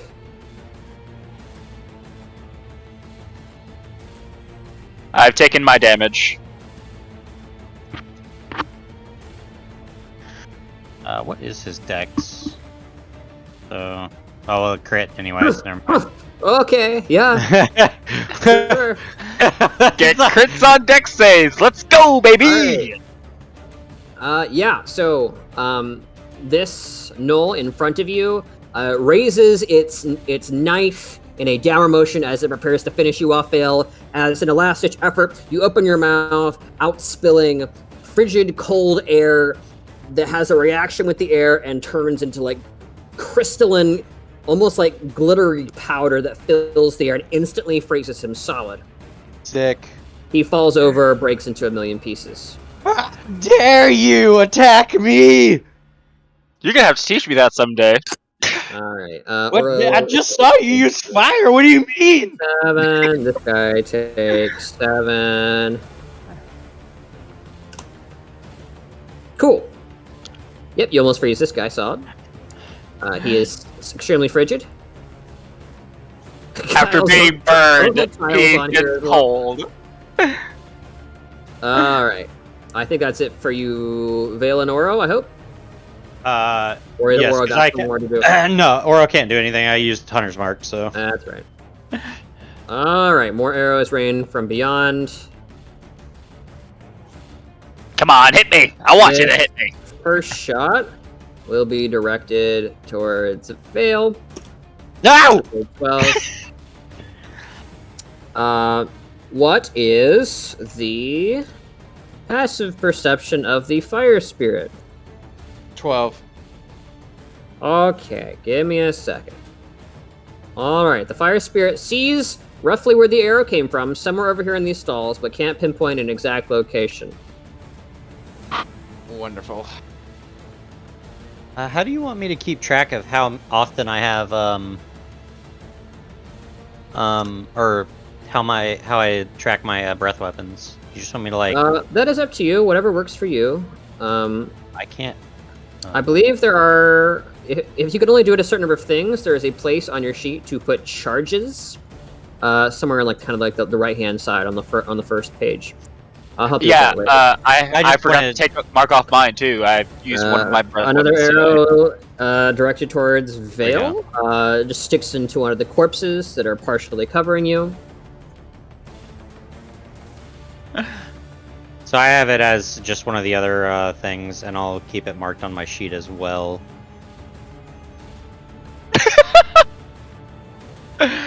As this gnoll right here has disadvantage on his next attack, but he will make it nonetheless. Spirit Guardians. You are right. Wisdom save first, eh? Mm-hmm. He might just straight up Pretty sure die. that's a fail. So, Go yeah. ahead and roll wisdom. 21. A spirit. What are your rolls on these brutes? And Sir? Cleric.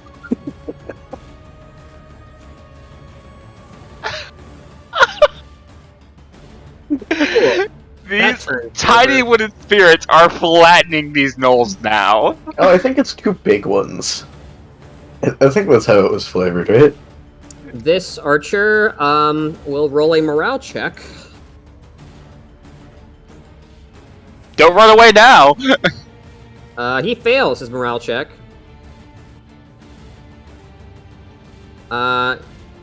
You see this guy turn towards like the blinding light of Marcus as the sun begins to rise on the horizon, illuminating the area. I am going to go ahead and turn on daylight. Sick. I can see. Goodness. Wait, what happened? Creature runs to the Not northeast, morning anymore. trips on a corpse as you see a massive amorphous tendril grab it What? and yank it into the pile. Which What? What? thing? He's gone.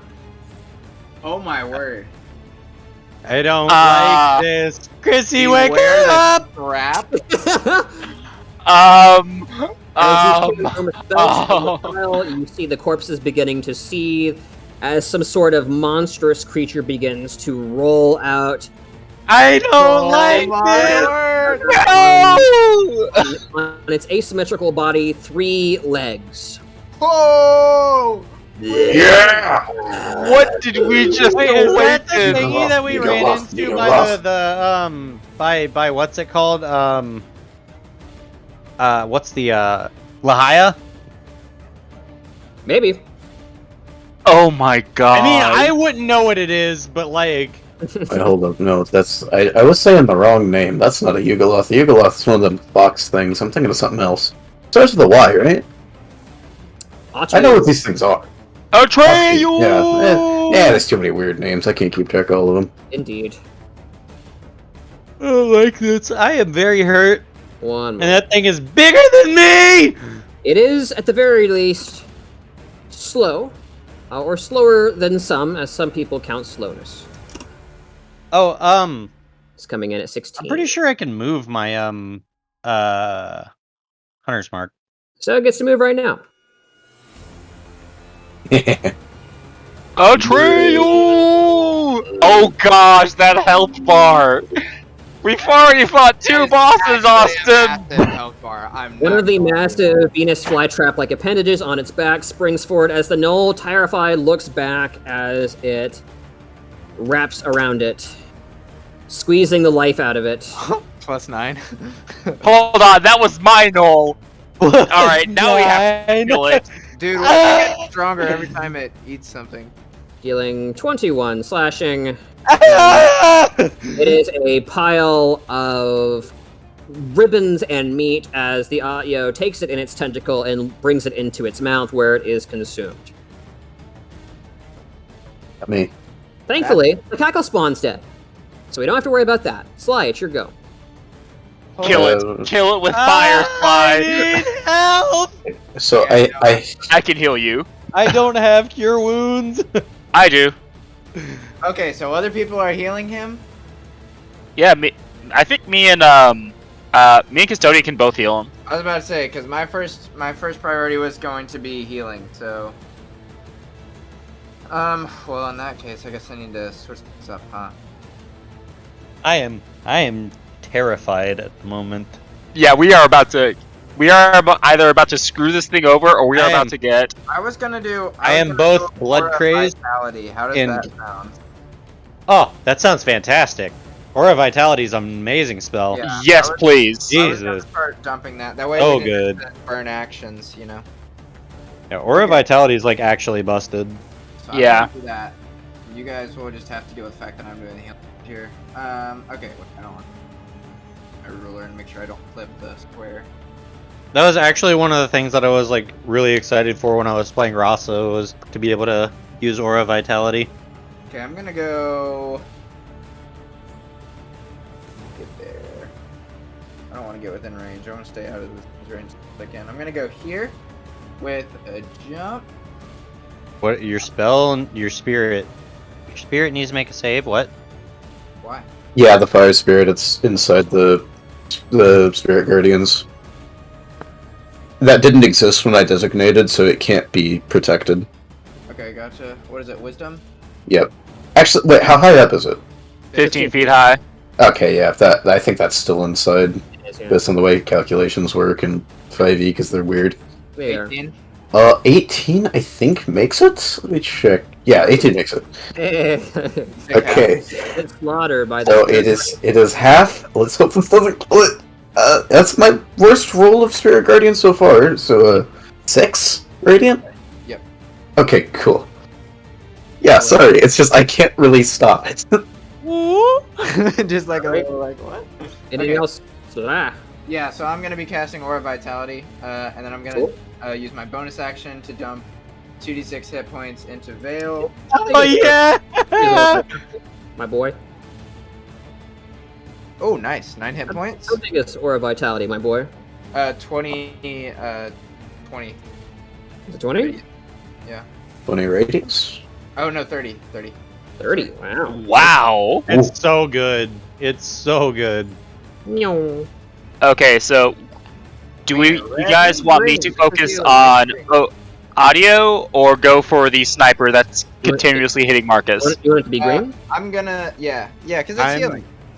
It's healing. I'm probably gonna cast there we enlarge on go. myself next Oh, of turn. course, So whatever. All right, and then the fire spirit's not about to stick around inside Spirit Guardians, and also I want to try and get this too. So move, and I want to try and get an angle on it. So I'm gonna try and get here. What am I? Dash. Oh shucks, I still can't see the sniper. Unless my elevation gives me any additional vision of the sniper. That was over here. I assume not.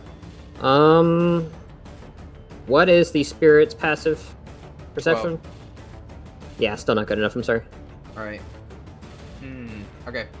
Then I don't even think it has range on the flame seed. Check. Yeah, range is 30 feet. I don't. Yeah, no. Hit it. There's no. Okay, cool. That's my turn. All right, custodian. Okay, so, yeah, custodian will be moving to right here. Now being able to see the sun. I believe that is within my spirit guardians. At least part of it is. So it should, yeah, it should be able to fit. thing's huge. So Yes. literally huge. Trace. I'm trying to decide if I want to bother using Thorn or Vine. What is it? Thorn? So, whatever the pole one is. I would like I you would to not. not pull it Please, closer. that's not to, yet. I know what I'm thinking, but if I don't pull it, then I might not be able to hit it with my spiritual weapon for 2 turns. That's kind of what I'm thinking at the moment, because the spiritual weapon doesn't move very much. Moves like 20 feet or something. It's 15, I think. So, nah. So it can move to like right here, and then. I guess it can't get in there. Have your within spiritual my weapon turn. take the dash accent. Yeah, this it gets worked 20 like feet that. of movement. It is. It's not. It's Oh, not 20, there you go. Is it 20? I thought it was 15. Yeah, it's 20 feet. It's 20 feet. I just Okay, put it back up to the spell I can description. hit it in 1 round if I succeed on a thorn whip. I don't want to die. Yeah, but it also gets in range of all of us that really don't want to be next to this thing. Do we know this thing's range? Well, We saw it hit something the thing from from at at least least- like 20 or It something. reached out and grabbed a man right where you are, actually. Well, either way, it's going to be able to get into range in a turn. Yeah, So- you're probably right. So it's just for the sake of DPS, I think it's probably better for me to pull Yeah, it. I think it is, but Which is sue me for complaining, whatever. I'm all alone. okay. Yeah, I'm going with the Oh, thorn I whip on did. this. Yes, it's strategically tactical. That's not good. Okay. Yeah, it doesn't matter anyway. I think that's a natural too. Yeah. Yeah, so that's my action. Bonus action, move the Thorn whip spiritual does weapon. One of the massive tendrils just kind of swats it aside, and the whip kind of flies over and hits one of these stands. Yeah, Custodian, after seeing that his thorn whip failed, reaches towards where the spiritual weapon is, just kind of hovering behind him, and it flies to his hand. The wooden one specifically. Cool. And that's his turn. All right. Hey, that Knoll is dead. Marcus isn't dead. All right. Marcus, not yet. slow the thing! Yes. Slow the thing! Yes, we casting Michael, do slow. something. We are definitely casting slow on this. Let's go! Up to And then 6 take critters. cover! That's good, boys. Yeah. Open gifts. Wow, we are cheap. Yeah. Up and to 6 Venus fly traps within your Yes. range. 5. That's crazy. 10, 15. Yeah, and that is the end of my turn. So it is a DC 16 wisdom save. Yeah. All right. I love that you just went into a sniper corner and then cast it. All right. Has a plus Marcus, 1. getting the fuck out of there. It Let's fails, I believe. go. Let's go! Yeah. -2 to AC. Can't use reactions. Can't multi-attack. Let's see what else. I think Alright. half speed. As I love it! Speed is halved. Transmutation takes hold. Kind of purple-violet energies begin to coalesce around the Atyo as it lets out a deep, sonorous. The tentacles slowing midair as their thrashing begins to become a more manageable speed. Sick. So can only attack once. It doesn't get reactions. And it doesn't get a bonus action. Oh, you can move in and out. That's sick. Yes. Love hit and run. I won't be able to move in and out on this turn though. Yeah, distance and all. Well, you'll see what I'm doing on my turn. It's, Are you it's- doing it the is- healing thing? It's I'm it is doing actually my 1 heal quartered per right day. now, fun fact. I think he gives me 1 heal per day. What do you have that gives you cure wounds anyways? I traded that out for Arcane Initiate because it came out with Fizban's Treasury of Dragons and we started playing before that. So after Fizban's Treasury of Dragons came out, I traded that feat in for the Gift of the Metallic Dragon because it's more flavorful for my character. Gift of the Metallic Dragon is actually sick.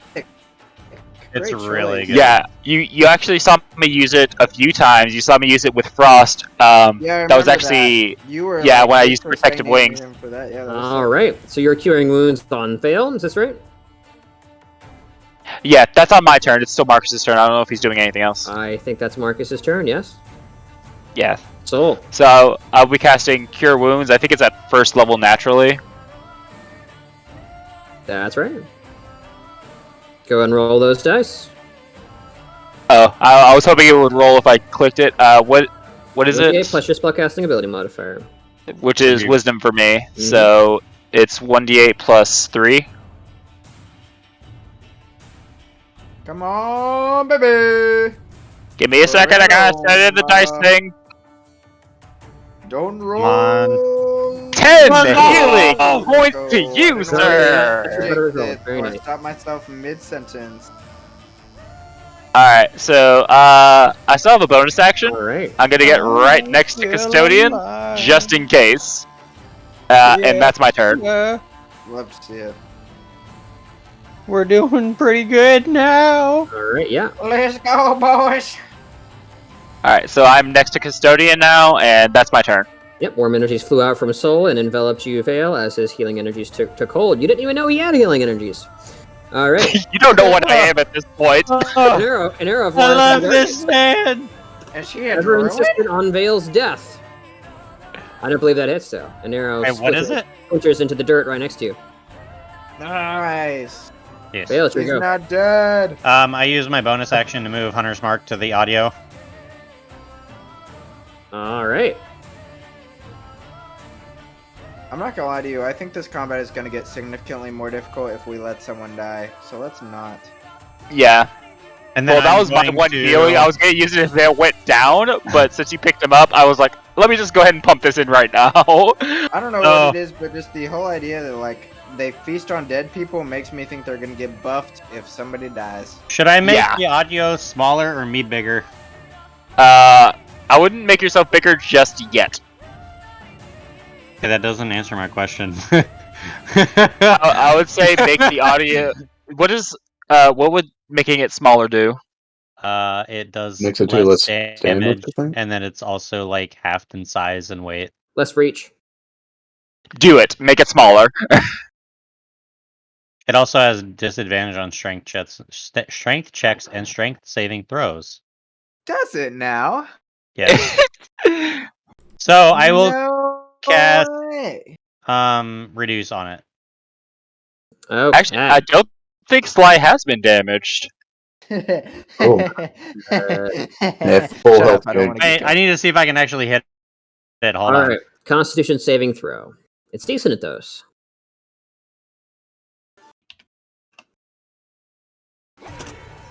Hey, I think it failed. Oh, but Oh! not decent enough. Let's go. That might be a fail. Yes. Just Okay, so now it shrinks one size smaller. Yes, pretty sure it does that, The right? target size is halved in all Halved in all dimensions, and its dimensions. weight is reduced to 1/8 of normal. This reduction decreases its size by one category, from medium to small, for example. And then He's its a baby! weapons do 1d4 less damage. And it also has its reach reduced, I guess, because its weapon shrinks to match to its size. Indeed.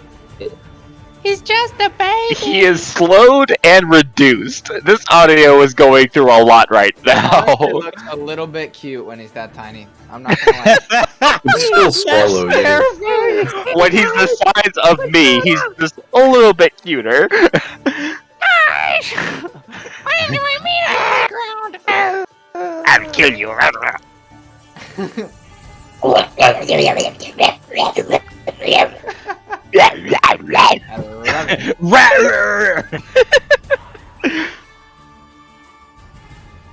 We're gonna go ahead and do this symbol, because that's the only thing I can find. Alright, anything else? Hilarious. Nope. So it's got like what, 3 things on it now? Slow, smart, It's and having reduced. We saw the Knolls as a threat, and then something big came out, and we're like, We were okay, like, ah! that thing needs to die. we were like, screw the archers. This thing is terrifying. I mean, it literally ate like 2 Yeah. people just from like. Literally yeah. waking up from its slumber, it was like nom nom nom nom. Alright, Vale, anything else? Are you done? Will you deploy? Will you deploy I'm the- actually going to move. Cinnamon! Yeah, I'm gonna move old boyo up here, and he automatically takes the dodge action, I believe. Cool. Okay. If you instruct it Uh, no action and Austin doesn't say otherwise, then yeah, dodge. Yeah, he has a sense of self-preservation. I think he's probably going to try and dodge here. He's angry though. Alright. He's posturing a defensive stance against the little thingy. Could you actually move him one place closer to me so I can also protect him? 22 to the Fire Spirit. That's going to be 4 piercing total. Bring him down to 25. Did the fire spirit get any better idea of where it shot from? It may well. 1 second. I need to roll stealth again. They've been rolling extremely well on their stealth essentially the entire game. Gotcha. And it just crit. So, yeah, not likely to be seen again unless exposed. Aye, Yeah. And then another arrow, going to be raining down. This one's going to be targeting... this one's going to go for soul. For me? Oh, he's got to be on a rooftop if he's It's hitting a you. 12. Yep, it's coming. It's a little obstructed from the bodies, but it is coming from like behind you to the right from this tower right here. If you guys can see this at all, Yep. Okay. high up in it. High up in the tower? Like, Mhm. how high are we talking, like, in terms of feet? 50. Wait, Okay. is this the bell tower? It seems to be, yes. Oh! I could scale the bell tower in 1 turn if I save a key point. I think they're gonna want Do your it. help with the audio. I'm gonna. Oh no, try I'm and- staying here to fight this. Yeah. Okay. But I'm just letting you know, like, when push comes to shove, that thing is next. Alright, Mr. Audio is going to try and do his thing as quick as he can, which is not very...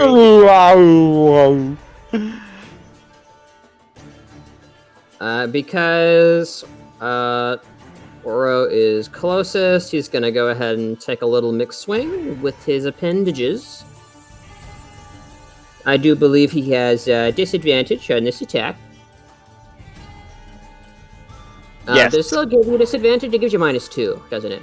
That's AC. Disadvantage, and then It It doesn't give has- disadvantage on attacks. I don't think it does.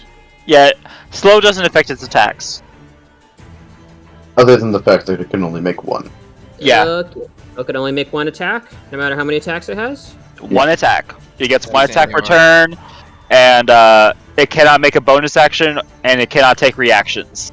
Well, it can It's use also either an gonna action do- or a bonus action. Yeah. Pick. Yeah. It's gonna do 1d4 less, but Oro's dodging, so it'll be. Here comes tentacle. I don't think it hits. No. An 8 doesn't hit. All right, the Atyo of maybe unexpected intelligence begins to waddle its way towards Michael. That enters my spirit guardians. Oh snap! It needs to make a will save. Wisdom save? Yep, sure.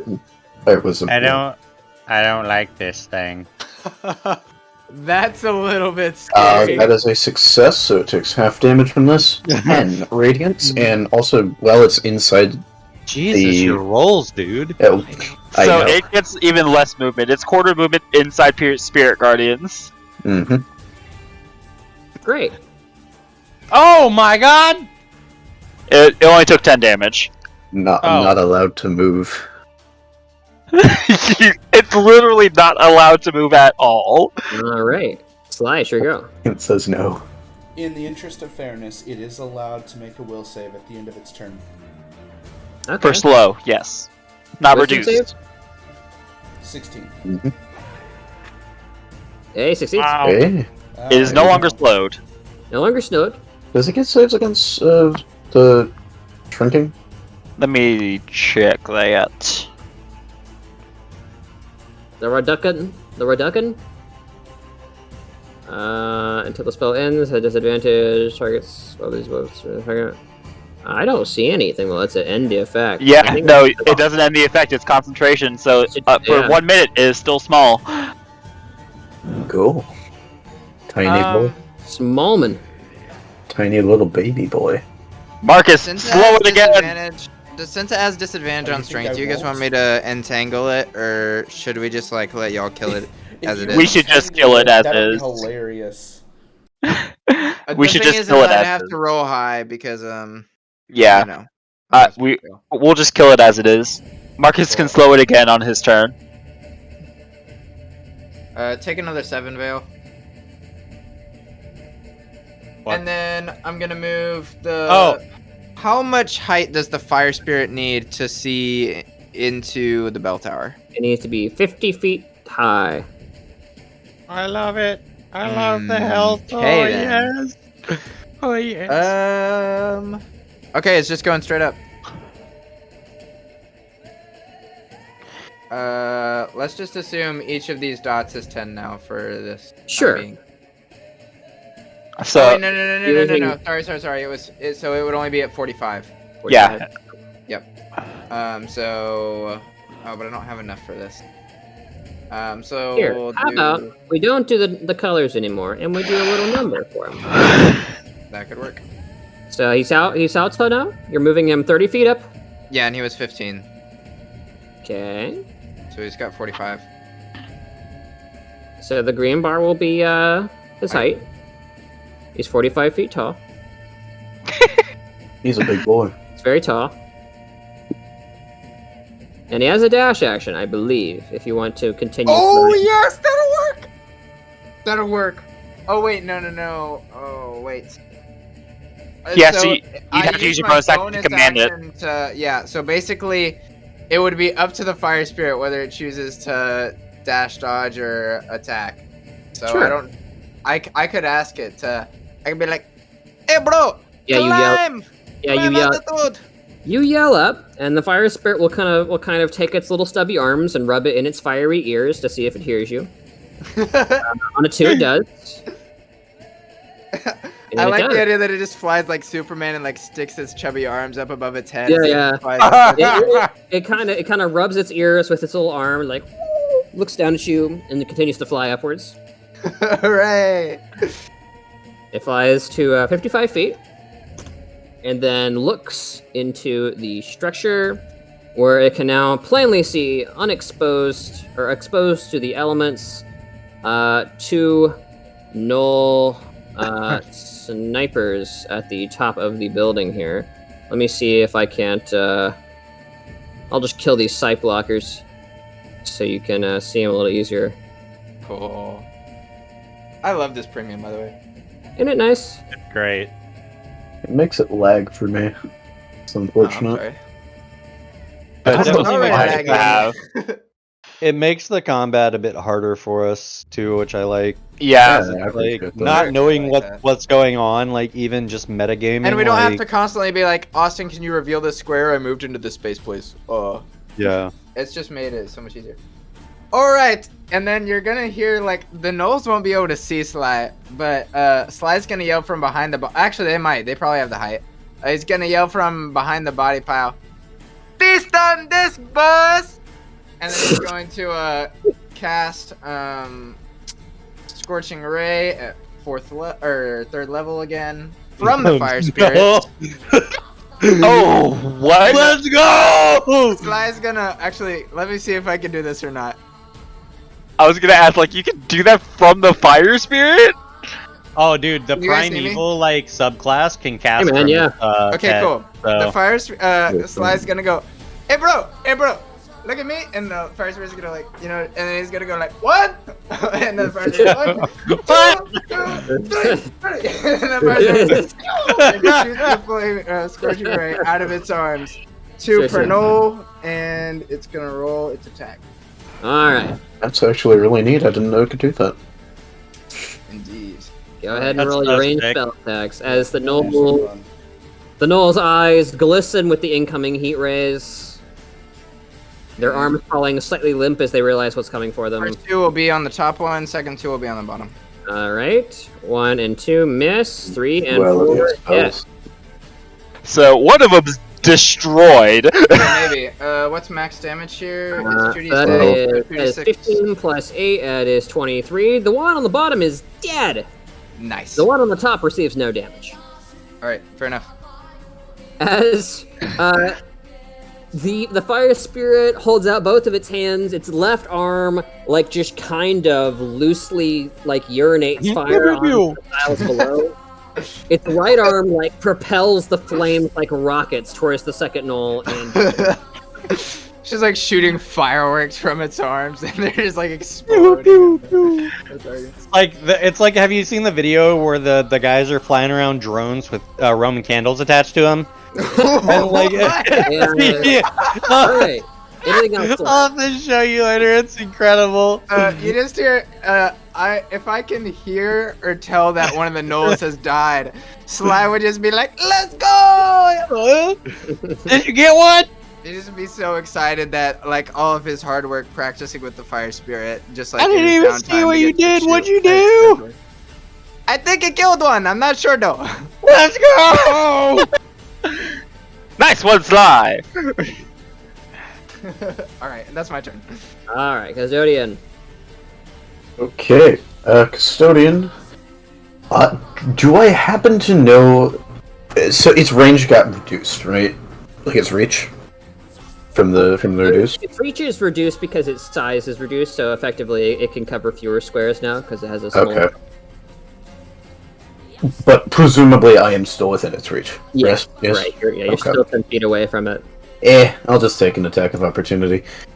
I don't believe there is. I believe this is out of its reach, so that will provoke opportunity, Yeah, correct? Correct. An appendage is Okay. coming for you right now. Cool. Right. I'd be appendage, bro. Logic there crit. it is. Okay, 24 so, hits. Hey, it hit. remember, so Yeah. it's shrunk, so it does 1d4 less damage. 1d4 less damage. Yeah. How Yep. funny, because Custodian will be rolling me a d4 to see how much extra damage he takes. What? What? Battle of the I D4s. wonder from what? So you'll be taking this much, and then I'm going to roll a d4 to reduce it. Okay. Taking 9 Nice try. So 10 damage total. piercing. And then, alright. That's 10 piercing damage total. 40, and I will need to make a. Custodian, the appendage closes in around you. You feel your armor give and crunch a little bit, as though it has a will of its own. I shouldn't have reminded you it was magic, huh? Anyway, concentration check for Spirit Guardians. That's not gonna do it! Wow, okay. No! Your Guardians is gone. That is unfortunate. I'm sad. Our friends. Yes, Yeah, yeah. no, don't open source code. Anything else, Custodian? Well, my plan was originally to drag it back with the thing, but at this point, time to recast Spirit Guardians because I just lost it. I shouldn't have walked out. That honestly, I really wish it wasn't reduced. That's been messing with me this entire time because my entire thing is zones. But There you go. Spirit Guardians. yeah, Not bad. cast Spirit Guardians again and walk up to it. Alright. Bonus action, move the stick. This Stick makes an time is attack. specifying all of the creatures that you can clearly see now. Yes. Yes. All right. Yeah. Yay, no fire spirit damage. Yeah. Fire Spirit isn't gonna die this time. All right. I think it's Custodians go. Oh, Marcus. wait, that's- and no, I got a spiritual. Get weapon. it again. Weapon. Get him. 25. That hits. Hey yo. Bonk, Eight bonk, force. bonk, bonk, bonk. Every little bit helps. Chonky boy. Yeah. I don't like how Chonky. chunky he is. I don't like that he's slowly overcoming our buffs and targeting our caster. Yeah. I'm gonna recast slow, and I'm gonna move, and that's my turn. 5, 10, 15. Okay. So Oh, we apply the debuffs. real quick. Oh, Is this place fire? yes, it is. Don't do that. Okay. That's a critical failure, Oh! Let's go. which usually lets some really funny things happen. All right. Give me a second. All right, cool.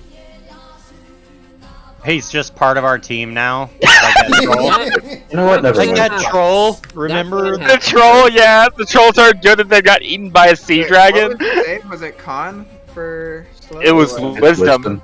It's Oh, wisdom. so a crit fail and a wisdom. Weird. Okay, so what does so it do? might recheck its alignment. Ah. Okay. Well, okay. the psychic damage is what caused the realignment, I believe, or I thought. Okay.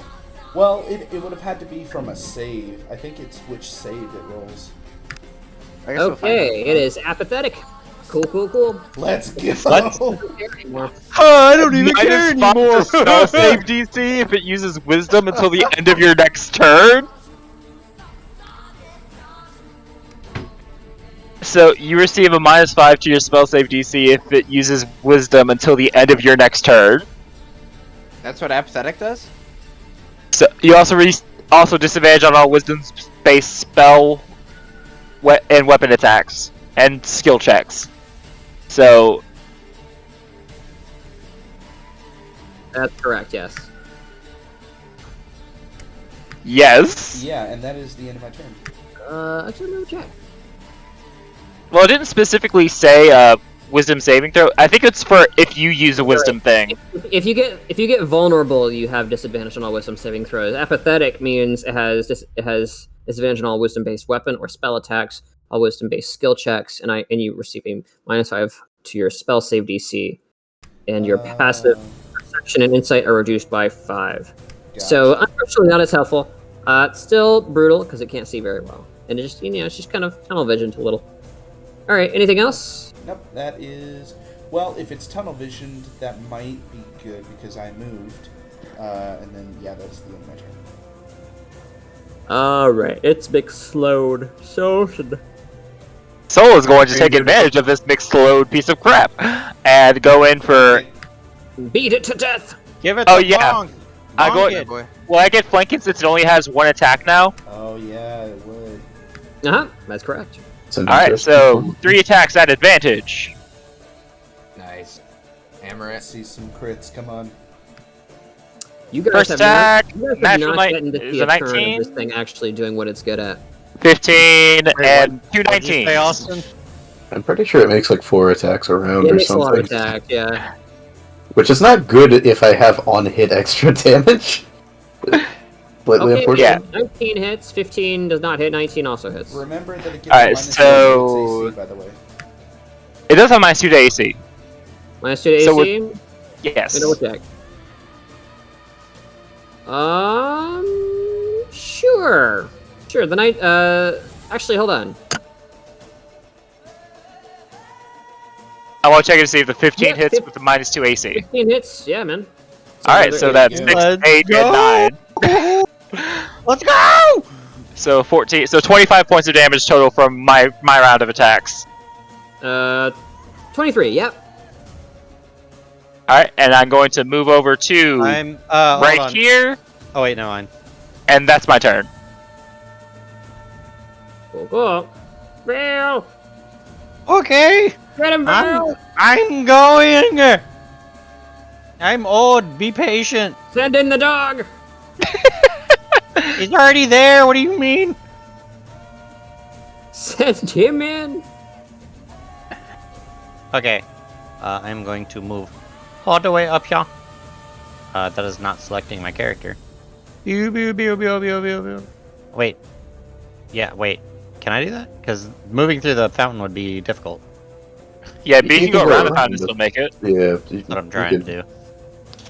Yeah, Oh, okay, cool. that's doable. Okay! I'm gonna smack it. Smack it. Get With off my advantage. lawn! Advantage and Hunter's Mark. You have advantage with headhunters, yep. So I'm going to.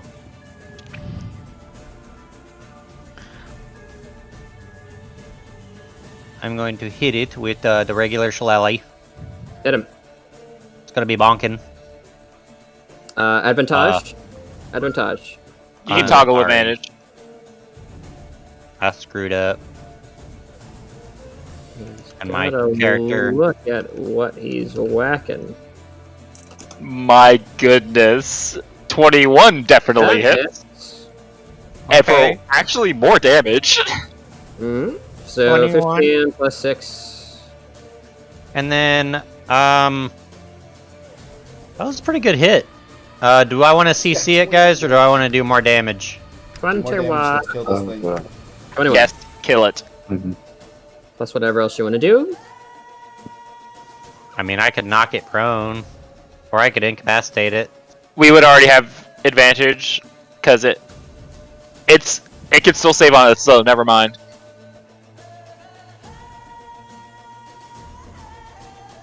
Wait, did my character portrait turn? What? Yeah, I turned it for you. Well, that's sick. What? I didn't know you could do that. Hey, man, it's really easy.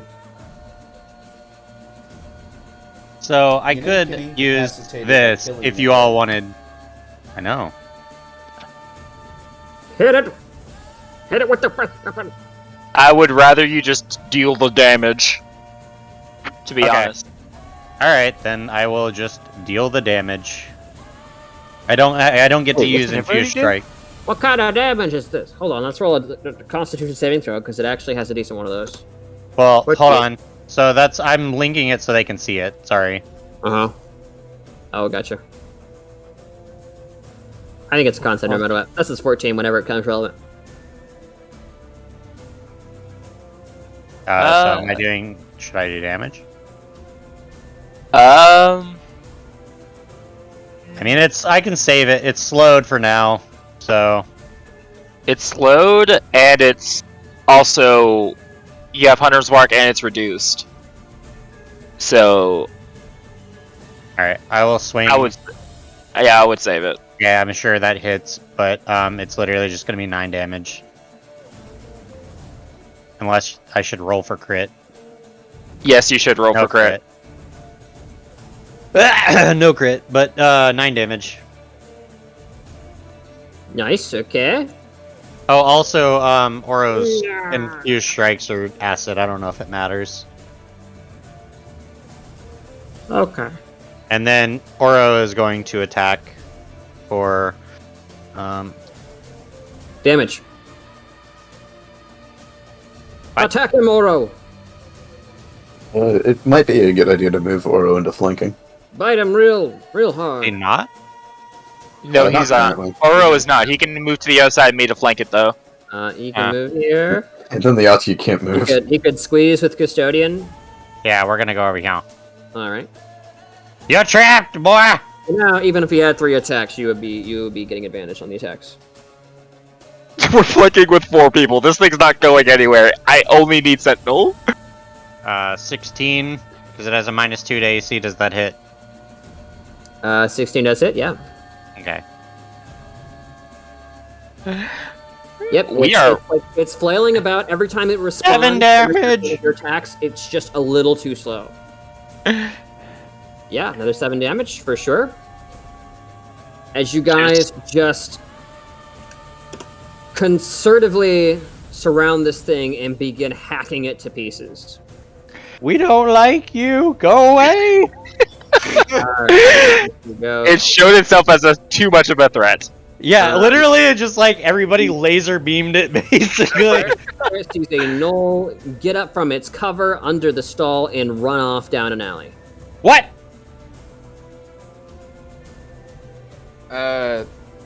One of the archers got away. Which alley? Did it see that much? Southern, yeah. It got up and went down that way. Mm-hmm. Cool. All right, another archer. Realizing it has a long climb ahead of it if it wants to get out of here, is gonna go ahead and start descending the ladder or the stairs rather. Aww. Oh, he is so screwed. How far down this? He has to move 50 feet, so even if he dashes, like, he'll be getting out of the tower. So I guess I'm probably not going to be able to hit it with my fire spirit then, since it's in the stairwell. That's correct. Yeah, total cover from your fire spirit. Ooh. I know, but you've dissuaded them. All right, time for the other to go. We'll save. And I have my Mr. Atyo's gonna go and roll a wisdom save. Poor guy. -5. Having a really bad day. 10. Not as good this time. The only time Spirit Guardians hasn't done like 20 damage. Hey, I only did 6 to the fire spirit. That's because his fire Guardians spirit is is still good. Alright. And then you see the appendage come out. Another one! No! And it kind of holds it in the air as if to hit Oro. And then it pauses, and you hear in your minds, stop it. No. Telepathically pinging out to all of you. Do I know anything about it? About what its alignment is or anything like that? Are they... On your turn, you can roll me a nature check for free if you're proficient with it. Okay. And he does not attack. It's in your court. Slide, sure go. I'm Kill gonna roll nature. Because that actually... Yeah. I am very much against attacking stuff that is a creature that has surrendered. So Yeah, I don't know if a 9 is enough to determine what alignment it is.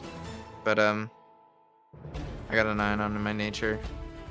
9 on your nature. You've heard of Atyo only briefly. You know they're basically ambush predators that primarily eat scavengers. You don't know what their alignment is. Up until this moment, you weren't actually aware that they were intelligent at all. Okay.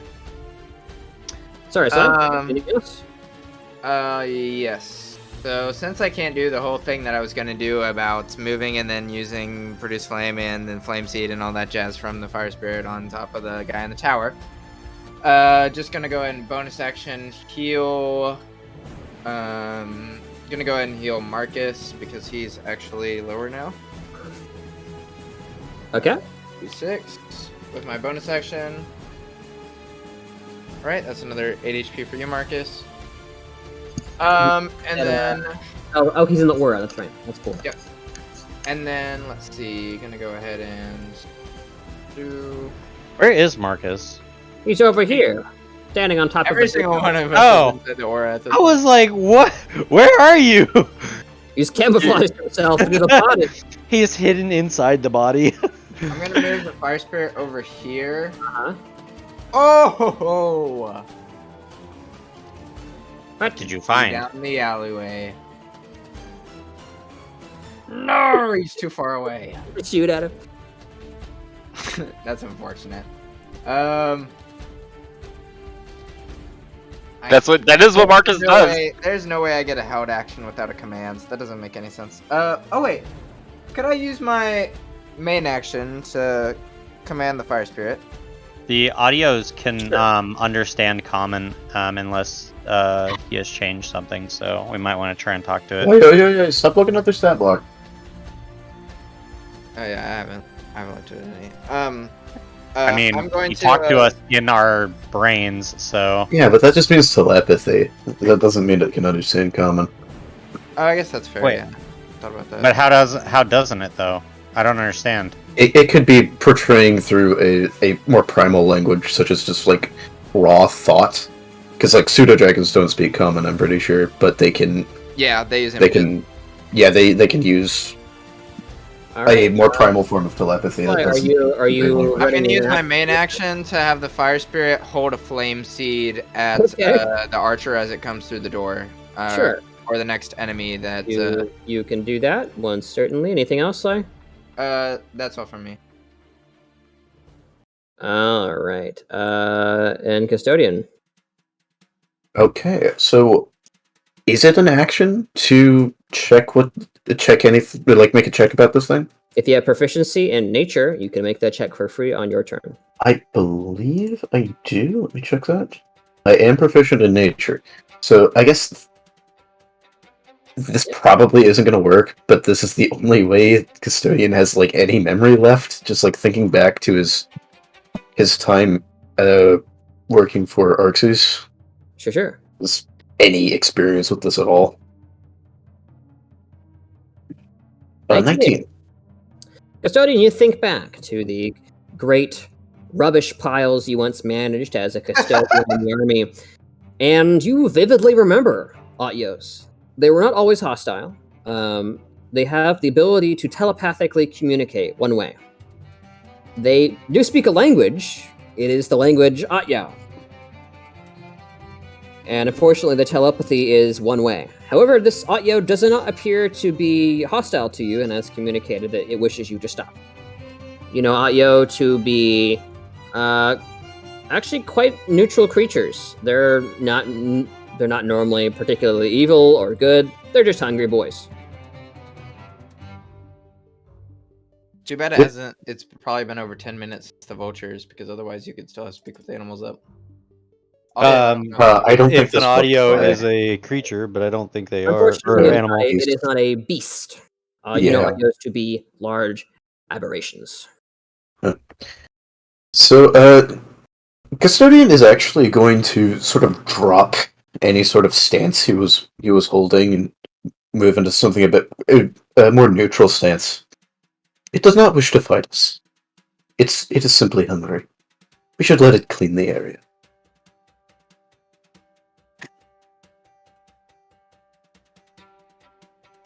All right. Fine by me, bro. I guess that's Custodian to go.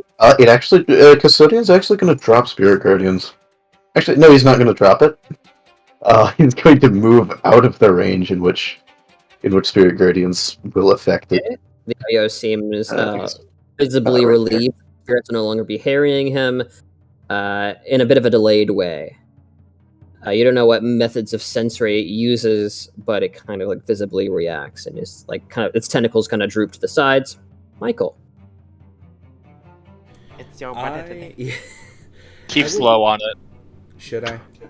I Yes. guess I'll look around It's and just cast. and Great. say, should I release my spell? Let it pick up the bodies, and then we can investigate this fountain. Not Custodian just will get a yet. nod if no one else is doing Yeah, anything. I used my line of dialogue to approve of Custodian's choice to let it live and do its thing. Okay.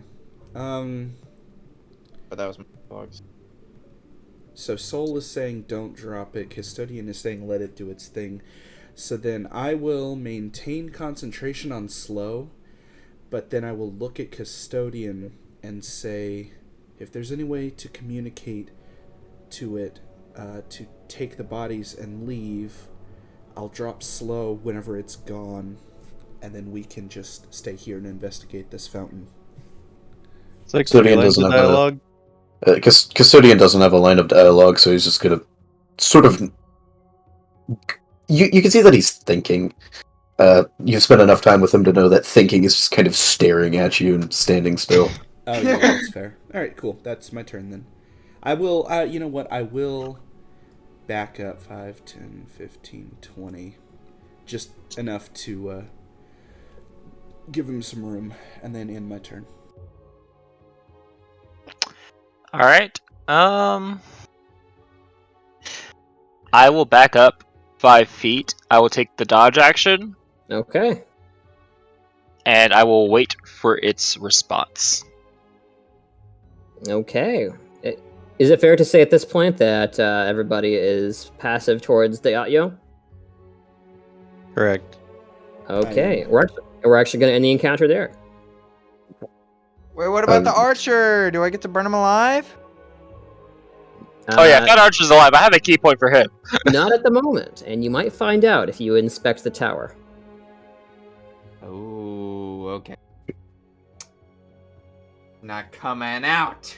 I'm going to assume that not enough time will... Or there's not going to be anything soon enough that my spiritual weapon will stay up. That is correct. All of these spells that last a minute, as you guys slowly get your bearings once again, check your provisions and your tools and weapons over. All of the normal stuff will be going down as the encounter ends, and it was a bloody one at that. Sly, you get a couple of heals off. Yes, I was about to say, I'm gonna take my 6 heals. I'm gonna go and chop up the knoll, cut through it, and see what I can find.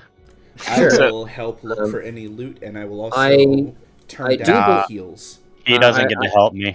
Go ahead and do the heals, but other than that, I'm gonna go ahead and say we're finished for tonight. I think we've already gone a bit over. But the last leg is upon you. The city is now yours, or at least the main center is, and you have much to inspect. We took it from the Knolls. Yeah, quite a brutal fight. Well played, everyone. That could have gone very, very badly. Knolls are a keep winning kind of monster. I literally thought I was gonna die. if somebody goes down, they go into a frenzy. I got hit twice, and they almost did 60-something points of damage to me by hitting me twice. Yeah, well, one of those was a crit, so... I mean, but even still, like, that hurt. That was a lot of damage. And I take the 11, so I'm back up to full. Yep. Marcus, you're at 42. Yep, Sly is distributing that health, and we are going to go ahead I will refuse the heal, by the way, Caleb. Oh, what? Give it to Vale. You're also not in the zone currently. Yeah. Well, I mean, Sly can move around during the... Yeah, there are people who need it more, and if we are resting soon, I need to not be at full health. Alright, whatever. I'll go ahead and... I'm gonna go and get some music on. Everybody, thank you so much for playing tonight. It's I'm really happy to get back into the swing of things. This is our first big combat encounter since we started back. Yeah. Use a poll in BR polls, by the way. Can I have the 11 healing? Or is Marcus you getting maxed out, Vale, so you're good now. Wait, what? Yep, I got you. Sick. Okay, so explain to me the telepathy thing. Does it, like, when they're talking to us, it's not that they that they know common, it's just that whatever they're talking in basically gets translated to common? It's telepathy. It doesn't matter what languages you speak. You just understand it? It's a language of minds, and yet you understand his intent, but you cannot reply. It's a one-way telepathy link. Okay, that makes so much more sense. I just assumed that it would know my language or our language if it's talking to us. So. Right. Yep. Okay. It was a telepathic communication. Yatyos are interesting. They're smarter than you think, but they're still pretty primitive. Yeah. They can kind of manage one-way communication that way when they're really desperate. But yeah, everybody, thanks for playing. We're doing MVP here. Make sure to get your vote in. We had a lot of excellent stuff this session. A lot of fun times. The Vale with the talk to animals, that was really sick, and Oro getting to do his thing for the first time. I think Soul actually took a ton of aggro this session and it didn't really get punished too badly for it. Were you expecting us to fight those vultures? That was initial encounter. That could have gone either way. I had a little map rigged up for it, as well as some stat blocks, but you ended up getting far more out of that encounter by talking to them than I think you would have if you had fought them. Yes! Let's go! Talking helps. And don't think that you're somehow like getting less XP by resolving it that way. It ended up being far better, so I think you'd actually probably get more XP from doing it. Yeah, I know there's a mechanic in your sessions where if you can dodge combat through, good play or good maneuvering, then that we get more XP. So as much as I like combat, I mean, if my character's not some, bloodthirsty, hobo, I pretty much will almost always try for the passive route, or at least like, I don't know, more neutral. Yeah. So like live and let live kind of thing. Plus, getting to talk to animals is fun. It is. Yeah. Especially when they're the size of a human. A little disappointed nobody took energy damage. They couldn't use dampen elements at all. Oh, unfortunate. Yeah, because I've had this for, I think, 2, maybe 3 sessions, and I haven't gotten to use it. Well, you just need to go fight a dragon. Problem solved. Yeah, there we go. Well, actually, no, I could have reduced the damage on the fire, but it was like 3. Yeah. So, even if I could have reduced that, I wouldn't have, in case something had like a fire arrow. That would probably do more. Not a good opportunity. I feel like we did more energy damage than our opponents did. Oh yeah, definitely. Absolutely. That was the only type of damage I did. Yeah, look at this. This was fantastic, and I didn't get to use it. Wow. Just straight up. Resistance. Yeah. I would have laughed so hard if Austin was just like... That's awesome. Yeah, it's super good, and I haven't gotten to use it yet. Wait, wow, that's nuts. That is absolutely insane, because clerics do not use their reactions unless they have Warcaster. Wait, so everybody gets 2 votes since there is 5 players. Question: if he dampens, because eventually I'll get to reduce the damage that the elemental damage that Oro is to myself and to him, I believe. If he dampens that further than resistance, does that make him immune or what? Or is it just it doesn't overlapping? That way, unfortunately. Resistance on resistance doesn't do anything extra. I've considered a very simple mechanic for that, like resistance 1, where you resist the damage plus 1 extra damage if you have a stack, like advantage. Yeah. Oh, that's cool. That's probably how I would do it. But I haven't integrated that yet. But yeah, for now, resistance doesn't do anything extra. So try to diversify. Anyways, XP. So everybody's got their votes in. I think we do. Number of participants 6. So whenever you want to close the poll, I think we'll go ahead. Everybody got 2 votes in? I got my 2 votes in. I'm good. Cool. I think I know who's getting it. It's just... Hey, Vale. I voted for Vale and Michael, because I thought the sleeps were very good, but Vale also had some very neat play. We got to kind of see his character shine a bit this time. The slows were insane. Yeah, that would have been disgusting. I mean, you reduced its damage potential by roughly 66% or more. Oh man! Yeah, I was like, wait, hold on, please don't kill me. It would have hit people with 2 tentacles and bit somebody every turn. Oh my gosh! And it also had and it had +9 with 2d10s. Oh yeah. And imagine just the bite. Oh my goodness. Yeah, no. The second it came out, we were like, no, that thing needs to die. Congratulations on your triumph over the Gnolls. Everybody is going to be getting 1200 XP this session.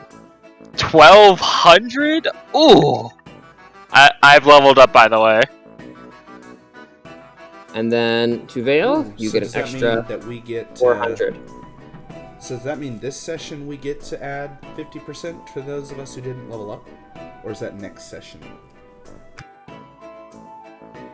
If there is a disparity, at the beginning of this session, you would be getting the bonus. Otherwise, that'll happen next time. Unlucky. But hey, you still have the 1500 for completing the quest, so that'll probably happen next session.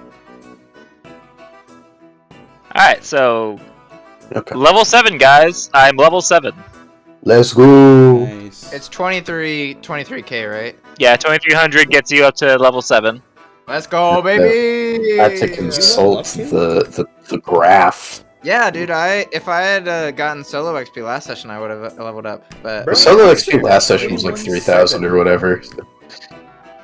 gotta get more MVPs, bro. I guess. Hey, has Marcus gotten an It's rough MVP? being support. Like, no. But also, your character is newer than mine, so it started at an inherent disadvantage, Right. right? Because the new characters come in at the zeros of the level that they come in at. Versus That's if they died. That's if they Yeah, died. if they died. They Oh, keep right. they keep your XP if you retire. Yeah, so it literally is that he wasn't getting as many MVPs. Yeah. I believe. I was mostly joking. That actually sucks. I didn't mean to. Rest rub in that in. peace. Well, to be fair, That's Accidentally. the point of Rogue- MVPs, though. So That's the comeback mechanic. It'll No, let's- take over in a couple sessions. No worries. and let's be honest, Rogue and Support Wizard aren't exactly the best classes for flashy plays. Yeah. Just- Right, exactly. That's just kind of how it is. The only flashy play I had today was getting a helmet. So, Well, I'm not sure Almost that counts getting as a flashy impaled. play because you kind of just Yeah, that's fell why But it into was it. voted very for fun. MVP, so was because of that decision entirely. I just want you to know. No, I'm kidding. Well, anybody who needs to go to sleep now can. Thanks everybody for playing. I'm looking forward to next session where we discover the pretty intent much of the staying up until devastation. Emma gets here, question mark? so